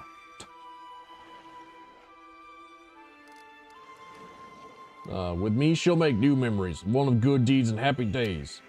She will, but we'll spoil those too. A shadow emerges from the crowd. It somehow looks different from the others. It is a young woman in a loose robe with a sacred symbol of a butterfly in her chest. She looks dark, not like the darkness of despair, but like the night sky. You think back to when Arushale told you her story. You were both standing next to a grave. This must be the priestess whose death prompted Arushale's redemption. After our encounter with Arushale killed me, and then realized how much evil she had wrought throughout her life, she fled to a desolated place. She hoped that being far from humans would help her to avoid temptation. But all isolation could do is help her unlearn her evil ways. Who, if not humans, can help her learn kindness and love? The priestess looks at you searchingly. Her eyes twinkle like stars. So this is whom she chose to be her guide in the world of mortals. I hope she made the right choice.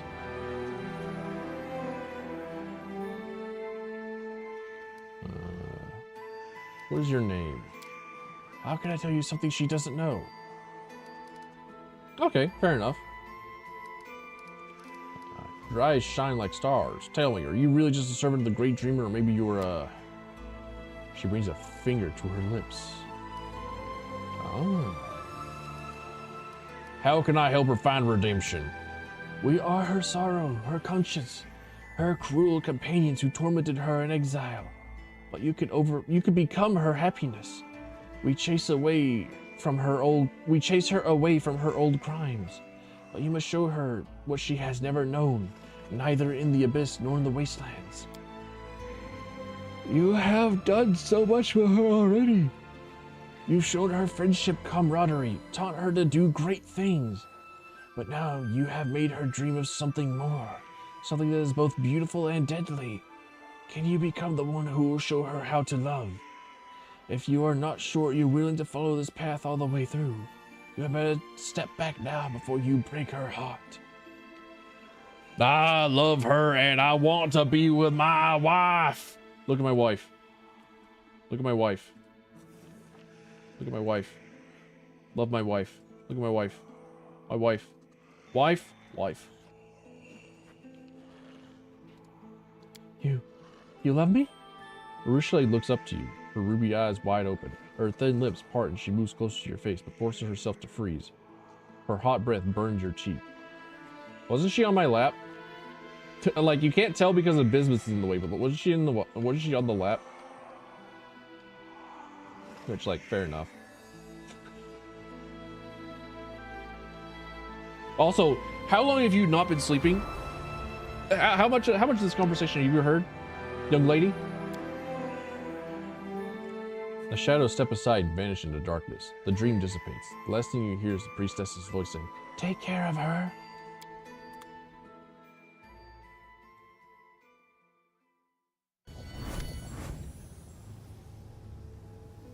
The dream has faded away, and you are in the real world again. Urushiele looks at you, embarrassed, trying to find the right words. Thank you. Thank you for being with me in there. What I said back there in the dream is true. I believe you. Urushiele smiles timidly. And I also want you to know that you're so... Blushing, she drops her eyes. What do you see in your dream? Nothing. I expected to go into another deeper part of the dream world, but I just slept. No dreams at all. I didn't see or hear anything at all. Only at the very end did I hear your voice. But it was the most important thing I ever heard. Ready to go back to the dream world? Perhaps. I don't know yet. There's something in there after all. I guess I'll go back when I have a good reason to. Until then, let's just live in the real world. Welcome back to reality. Oh, there goes gravity. I think I know now why mortals compare the happiest moments of their lives to dreams. There we go. Hail yes, brother. Bismuth?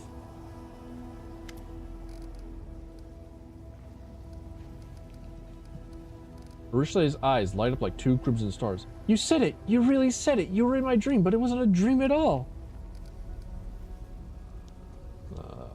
Hope they did not cause any more inappropriate thoughts. I did not mean to tempt you so. Not at all. Quite the opposite. When you first said it, I think I understood what that word meant for the first time in my life. Might have awoken hunger or malice in me in the past, but right now I only feel happiness. Sick. Our wife finally loves us. Willy, willy, willy, willy, willy. Now we just have to wait for the next thing, right?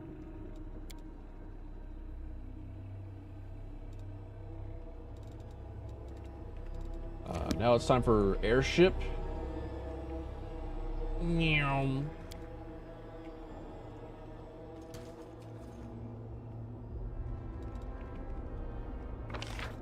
Yeah, it's airship time. Just like Dread Delusion. Move aside. Oh man, I miss Dread Delusion. Dread Delusion's fucking sick, dude. Tara's the favored mistress.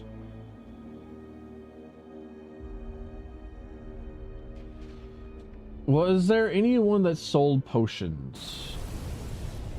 I think just I appreciate privacy. Make way.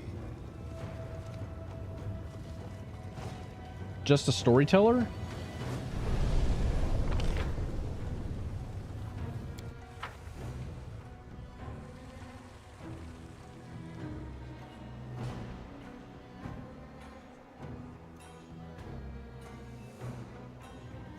Ah, shit.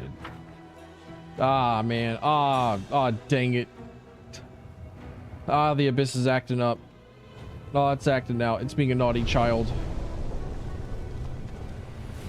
Camera nonsense, acting up once again. Follow me, or don't. 80 stream streak. Damn.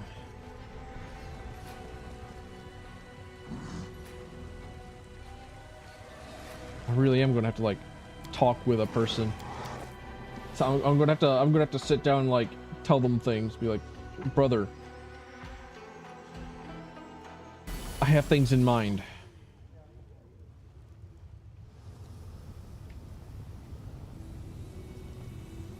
I move so fast. I move so quick. So I'm gonna miss Ivy whenever I have to like dump her. You stand in front of the portal that will lead you to the airship stack. This is the call of fear. We're gonna have to fight. Okay. Have a long journey ahead. Yeah, whatever. Step into the portal.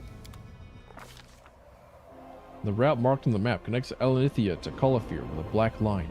It is straight and steadfast, just like the commander himself, determined to catch and slay his enemy, Hepsamira, Baphomet's daughter, at all cost. The commander's crew looked impressive and menacing, a gang of hardened skywolves and experienced aeronauts handpicked by Nocticula. Even the ship itself has a predatory silhouette of a military craft, not to mention a stockpile of supplies and a formidable arsenal. The voyage is only just underway, but the commander and his crew were already facing their first challenge. Having spotted the lone ship, a flock of harpies rises from the coastal rocks, armed with hooked talons and carnivorous grins. They rush upwards, squawking. Eerie, harmonious, and enchanting songs fill the air.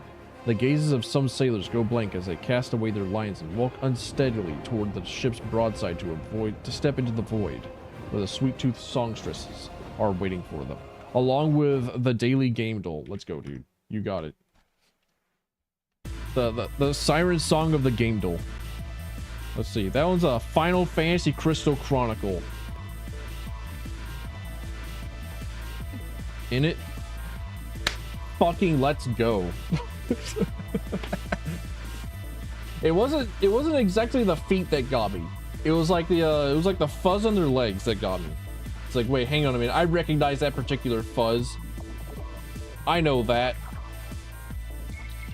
This one though, I'm almost certain that we've seen this exact one before, haven't we? This wasn't a Dead by Day. No, not a Dead by Day. This wasn't a fucking, what is it? This wasn't Dying Light. No. Spaten Beer.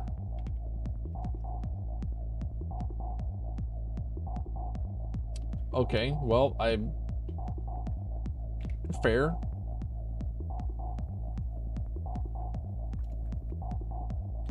This wasn't Assassin's Creed. Russia, sure. It is Assassin's Creed. Shit. Assassin's Creed 3? Correct franchise and Sagar? Well, Brotherhood?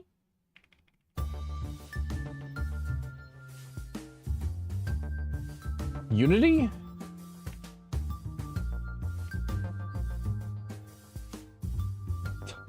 Damn it!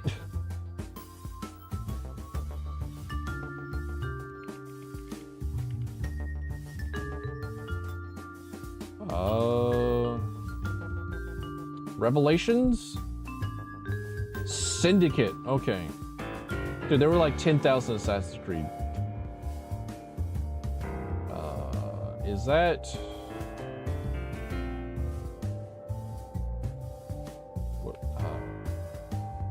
Crash Bandicoot... Wumpa?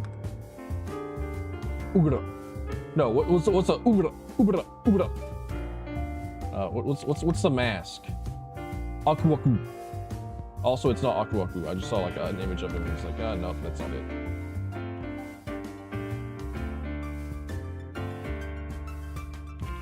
What if it is from Crash Bandicoot though? No, it's not. Okay, well shit, we're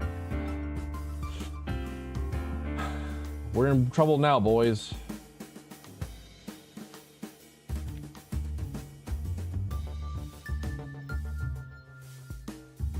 I don't know this character like at all. I don't know them. I don't... Who? Fucking League of Legends? From Donkey Kong. Okay, I've never played Donkey Kong, so that's why. I have never once in my life played a Donkey Kong. So, like, eventually I'm gonna get around to playing Donkey Kong Country and doing the thing that, like, every other, like, tuber does, and they, like, get angry at the game because they're bad and they're, like, tiny little babies. And they don't understand, just like, I could just be better than them. It's like, I'm fucking sick with it. I'm kind of nice with it, actually.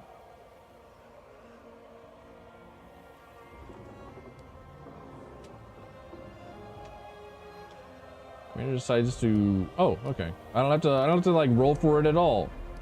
I don't have to roll for it at all, do I, Steve? Greet the Harpies with a song of his own, a true hymn of freedom and praise for its tempestuous winds. The Harpies react with yearning and awe at the commander's magnificent vocal harmony.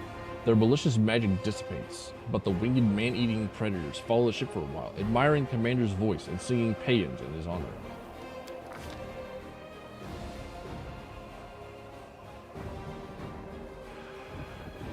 Many cultures consider malice and belligerence to be contagious diseases. In the Abyss, one particular place transmits such quarrels in the air, like a noxious miasma. This place is Mara Island, and the ship is flying right over it. Discord-sowing whispers fill the thoughts of every crew member. Sailors suddenly begin casting hostile glances at each other, while muted but merciless brawls break out here and there with almost zero provocation. Such is the aura of Mara Island, the heart of malice and disorder. A cauldron of the affliction known as strife. Tension and hostility between the crews seem to grow by the second, and a stabbing seems imminent.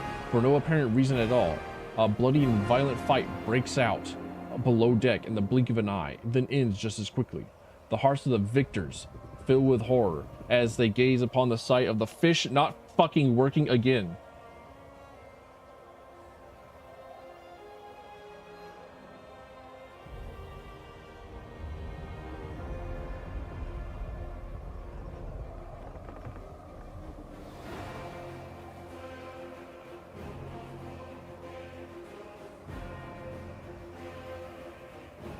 What if I just kill the fish? What if I just end the fish?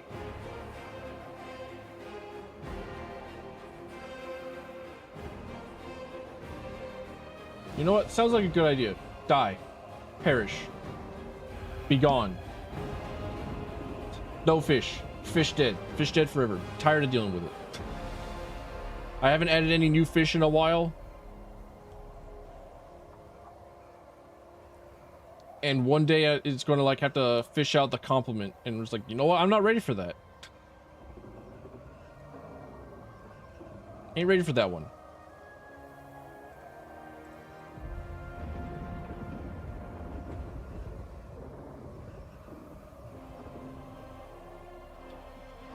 The commander, who was just passing by, barely avoids a pointless death at the hands of a cleaver-brandishing sailor. Had the blade swung a few inches closer, it would have buried itself in his heart. Having reaped her bloody harvest from the ship, Mara mercifully released it from her grasp. Infuriated, the captain of Nocticulus' ship draws his weapon and personally executes combatants who dared to wound a guest entrusted to him by the Lady in Shadow. With a trembling voice, he assures the commander that the transgression will never be repeated. A hurricane of enormous proportions rages toward the ship, threatening to crush the boat like an eggshell. A whirlwind rips a gaping sailor from the tackle and tears him apart in midair. The winds catch the ship and draw it into a deadly dance. The elemental embrace lasts for hours, days, maybe months. Within the stormy darkness and the chaos of crashing salty waves, mere moments seem like an eternity. It feels like as if the wild winds have subdued even time itself, twisted into a bizarre spiral. The commander can barely make out the dark shape of the island called Alir below, offering a chance that the ship might seek refuge there. But what dangers might await the vessel on land? Would it be smarter to make a valiant attempt to drive the ship through the raging elements? The commander orders a landing on Alir. Fleeing from the storm that shreds the skies like a hawk ripping into partridge, the ship descends into a dense undergrowth in Alir. Decision leads to salvation or damnation, only time will tell. As a rule, death is associated with cold and desolate places that look entirely unlike the densely forested Alir, but one should not forget that in the abyss, alive means dangerous. After a night and day, and yet another night, the hurricane finally blows itself southwest of Alir. The sky is clear and the mast no longer shudders from the wind's onslaught. Upon emerging from their hiding places, the sailors report with unpleasant surprise that the hull of the ship is tightly ensnared by vines and tree roots, which seem to have discovered and captured their prey with incredible alacrity. Quick head count reveals that several sailors have gone missing while standing watch on deck. Most probably, they fell prey to the near sentient predatory plants that made Alir notorious. What the fuck? I can't use like I can't use my parties. Can't use my party skills. Trying to think of my way to like weaponize the plants. The commander orders the crew to weaponize the ship's barrels of tar. The alchemical substance is sticky and viscous, brewed to protect the ship's hull from the moist, corrosive winds spraying up from the Ishiar. Using it for a different purpose, the crew pours the thick liquid overboard in generous amounts, covering the twisting vines in an oily film. The vines twitch as if scalded with boiling water and hastily creep back into the jungle. The sailors break the ship free from the remnants of the roots that entangle it and do their best to get away from the island as quick as possible.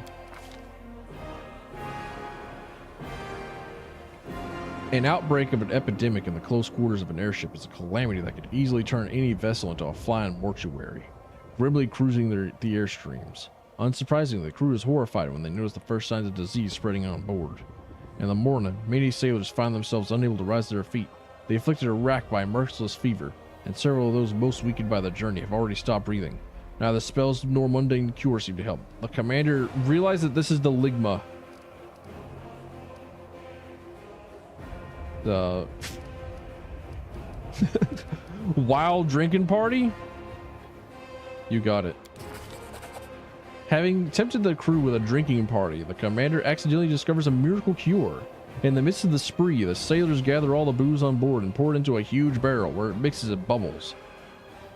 The resulting monstrous cocktail not only produces staggering drunkenness, but also effectively dries out the disease that has been gripping the ship. Many mages and alchemists would love to study the disinfecting properties of this elixir, but unfortunately, by the next morning, the barrel has been drained dry. Dude, I fucking love super booze. I love vaccination booze. I can't wait to like sell it as a real thing. And then, you know, watch too many people get upset over it. Sounds awesome.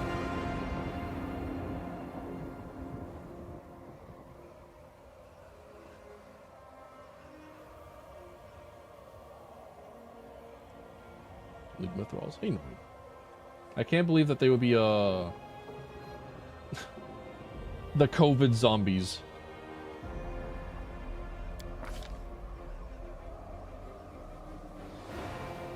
Every aeronaut dreams of distant voyages, gazing upon wonders, and collecting a bounty after arriving at their destined port.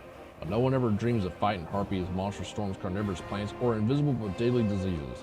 The crew is tired, rancorous, and craving an opportunity to unleash their anger. Brandishing their cleavers, they surround the commander. Not all of them, of course, but enough to pose a genuine threat. Clutching. Oh, hang on a minute. We could have like asked the.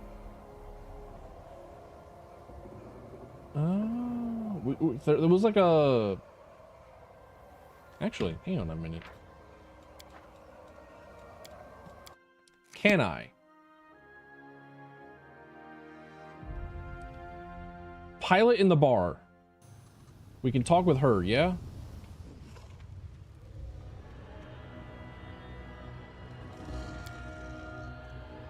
Never a dull moment.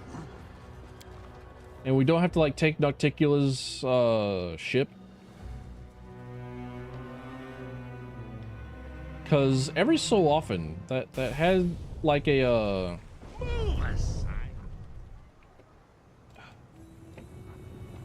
I like allusions to like, hey, did you know that you could like do something else? Like, you don't have to like take Nocticula's thing. Like, just because Nocticula's here, like, oh wait, hang on a minute, hold on a second. Can I?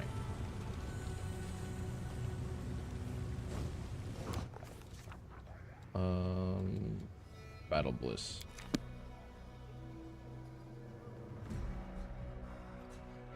A good rest will remove the fatigued and exhausted conditions.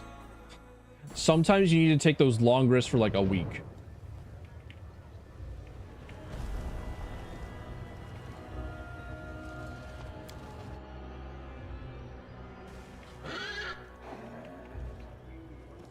Right, Mirella? A pirate named Kurz. Everyone knows that bloodthirsty animal. He's an ignoble and okay. I need to get to Calafir. Can you take me there? Aren't you worried about the curse hanging over me? You want me to take me with you on a long and dangerous expedition anyway? Either very brave and very careless. It doesn't really matter which much. We're quite capable of reaching the destination, no matter how long or dangerous the route might be. Starcatcher the Third never wavers in the face of a challenge. I sincerely hope you've chosen your best companions to go with you. Hell yes. 150,000 golden coins. Let's fucking go. I can pay her that. And we get a yellow angel portal. Let's fucking go, dude. We get portal Tua. All right, let's see. Landing on the Lear. Lore nature. Wild drinking part. Fuck. No one to man the ship. The vessel slowly descends to the water and drifts helplessly. Returning it to the air without a crew is an impossible task. Brother, I rolled a 2. Suck my asshole. Actually, you know what? Suck it so hard. I will quick save this. I will save scum. I've done this before. Back with the dragon. Here. Knowledge, nature, wild drinking party. There we go. We have to pose a genuine threat. The commander.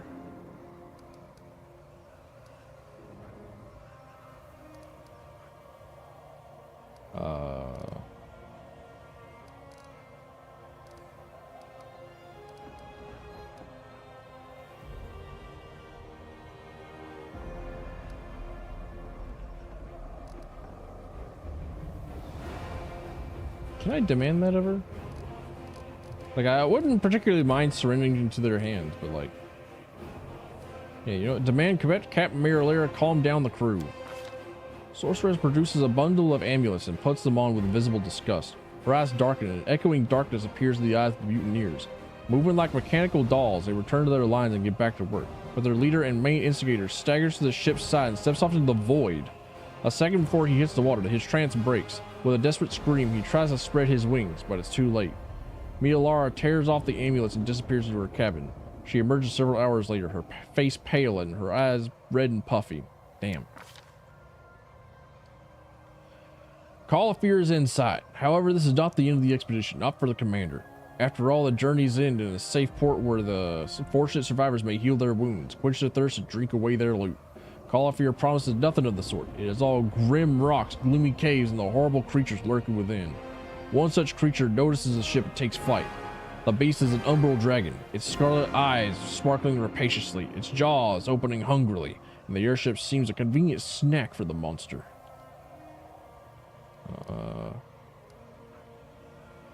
Shit.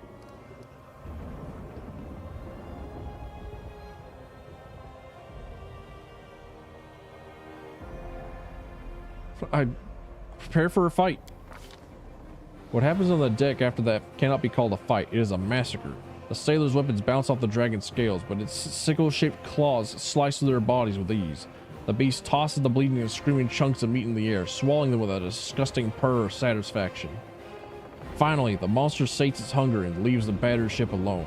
Sounds of the battle carried all over Calafir, alerting anyone curious that visitors have arrived on the island. Finally, the ship touches the ground, and the commander steps foot on the rocky soil of Calafir, Hepzibir's lair. Yeah, there was I don't think there's any way that I'm going to be doing that last one. And having a few people eaten with my phone going off. Okay, strike back. Sounds of a fight with a dragon thundered across the island, drawing the demon's attention. Their scouts spotted the commander and raised the alarm. You got it. Sorry about that, sailors. As promised, Starcatcher III has carried you safely to your destination. I pronounce this expedition complete. Relieve you of your position as captain and wish you good luck on your mission. I was never captain. Excuse me. What are you going to do now? I gave my crew a few minutes to stretch your legs before we depart from Calafir. The local atmosphere don't strike me as particularly hospitable. And that scaly monster almost ate us may not be the only one around. Thank you for your service. Fair winds to you. I'm sincerely happy that my cruel fate hasn't claimed your life as it has so many others. You must be special. Alright. Mount up on the dragon. Need anyone's sympathy. Alright, what buffs do I need to like manage to take care of? Never a dull moment.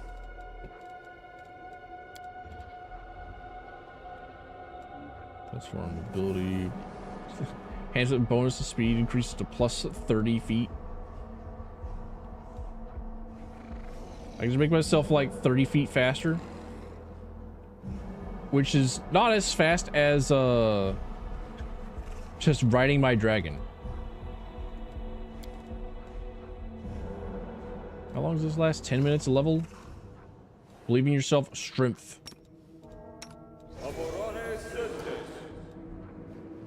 For 2 hours. Hell yeah, brother.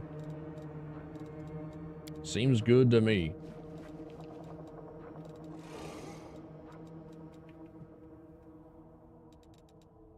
Ask nicely.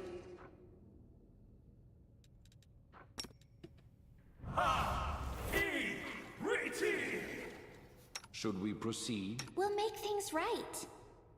I'm here. Where else would I Skip be? the pleasantries.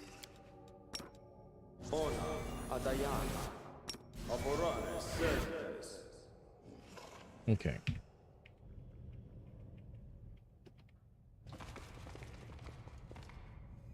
Brave hero, come to my aid, I beg you.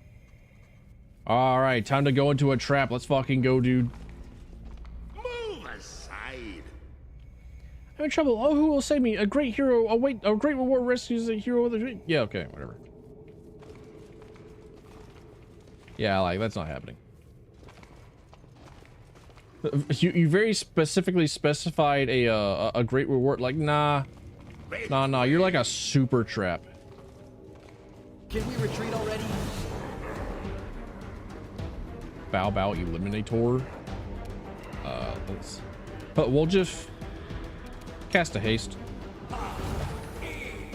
We'll just move out in the open. See what we got. We got mythic monsters. Let's fucking go, dude. I'm so prepared. More slaves to the mines. Shake him. Out of my sight. I cast demoralize. Radish, get out of here.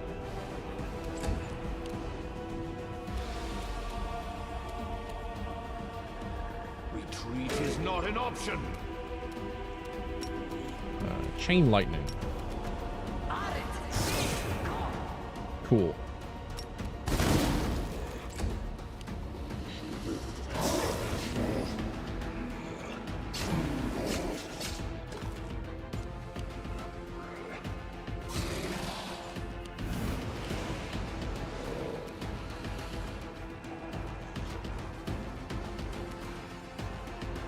Eight plus 7 attacks. That's including Ivu, yeah? Let's just get fucking eating.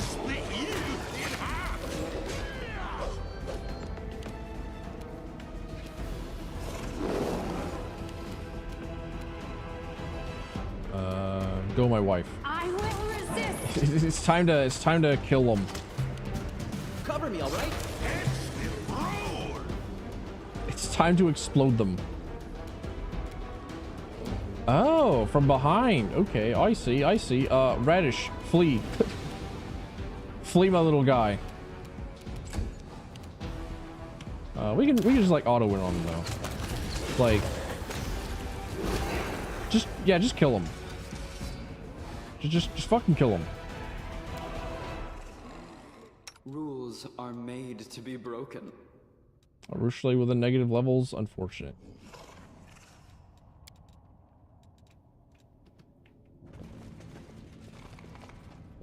Prepare yourself.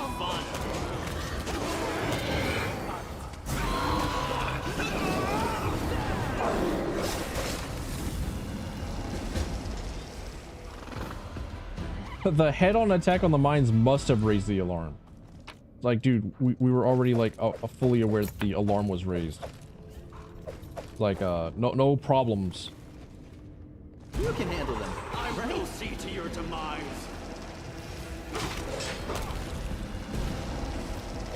Eat those crystals.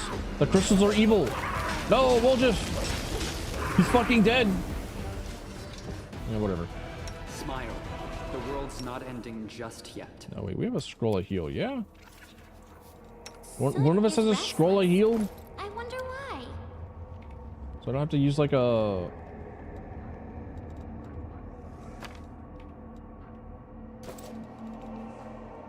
like a spell slot on this?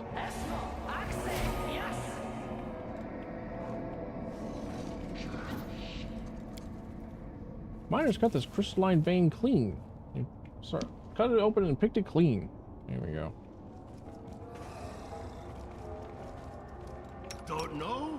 Don't care. More of that. More of this, like that, like this, and like that.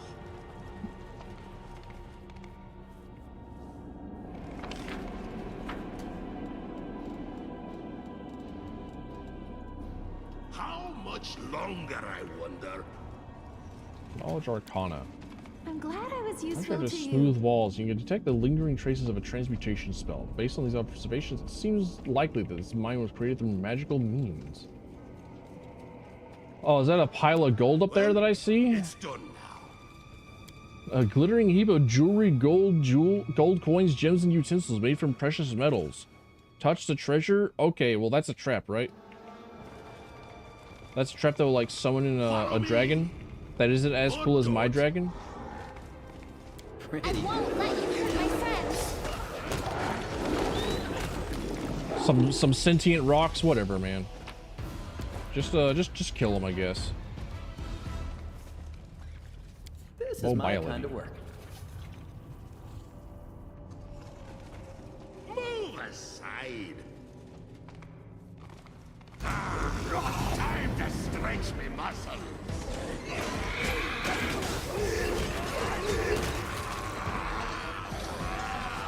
Probably would have been better to have done that fight with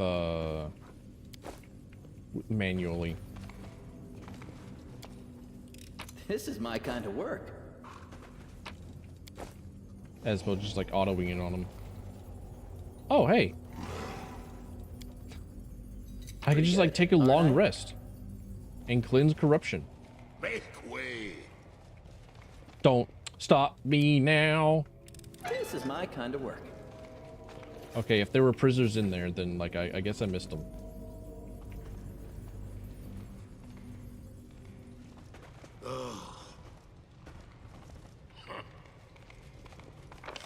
I was so fast. I was so quick. Carnivorous crystal. Shit. So Woljif's dead again, right? Okay. Breath of shit. Resurrect. What? Target is. What do you mean target is not dead? Target is in grayscale. Darren's dead.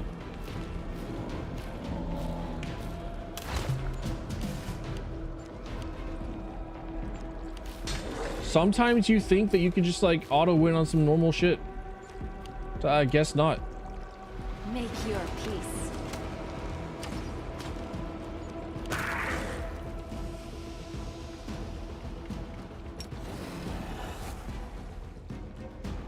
Ah, I see.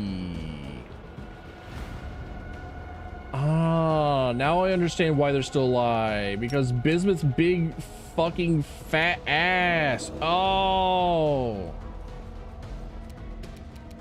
Bismuth accidentally causing problems again. Ouch. Out here killing children.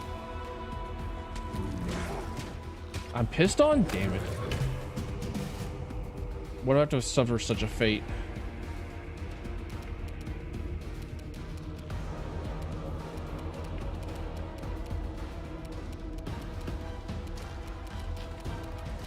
Trying my absolute damnedest to figure out like why it is I can't attack the Minotaur that's right next to me. Cool. The Paper Mario model? Yeah. I will resist. Big fan. Kneel before me. Ha! I always have to make sure to appreciate each and every one of my little models that I have.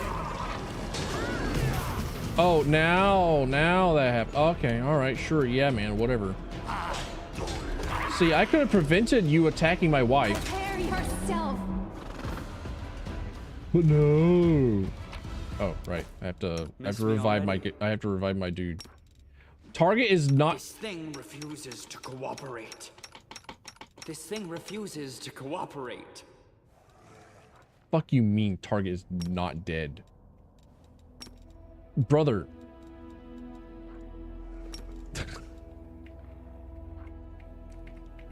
What constitutes as dead? What is this? Oh, he's petrified, right? And crystallized.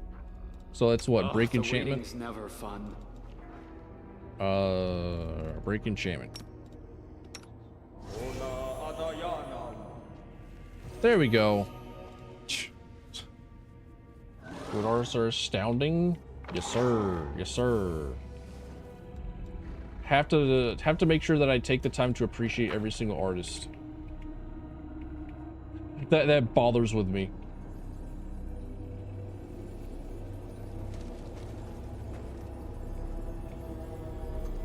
All right, take a quick little like 8-hour nap, everybody. Pile in.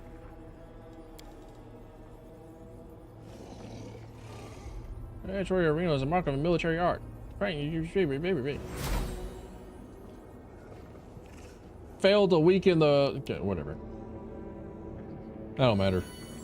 That's a whatever. The style has evolved. You know what else has evolved? My need to go to work. I gotta go to work now. I gotta find my way to work. I have to like find my way into like a breakfast bowl and like eat eggs and then figure out a way to like have a lunch. And I just gotta go now. I just gotta get going. I just gotta get gone. But yeah, thanks for coming in. Thanks for stopping by. Thanks for being here. The next time that I stream Pathfinder, the next time that I stream this game will be like on my days off. Like it might be next Tuesday. I might be playing Warframe on the regular. I might go back to a bit of Warframe. But yeah.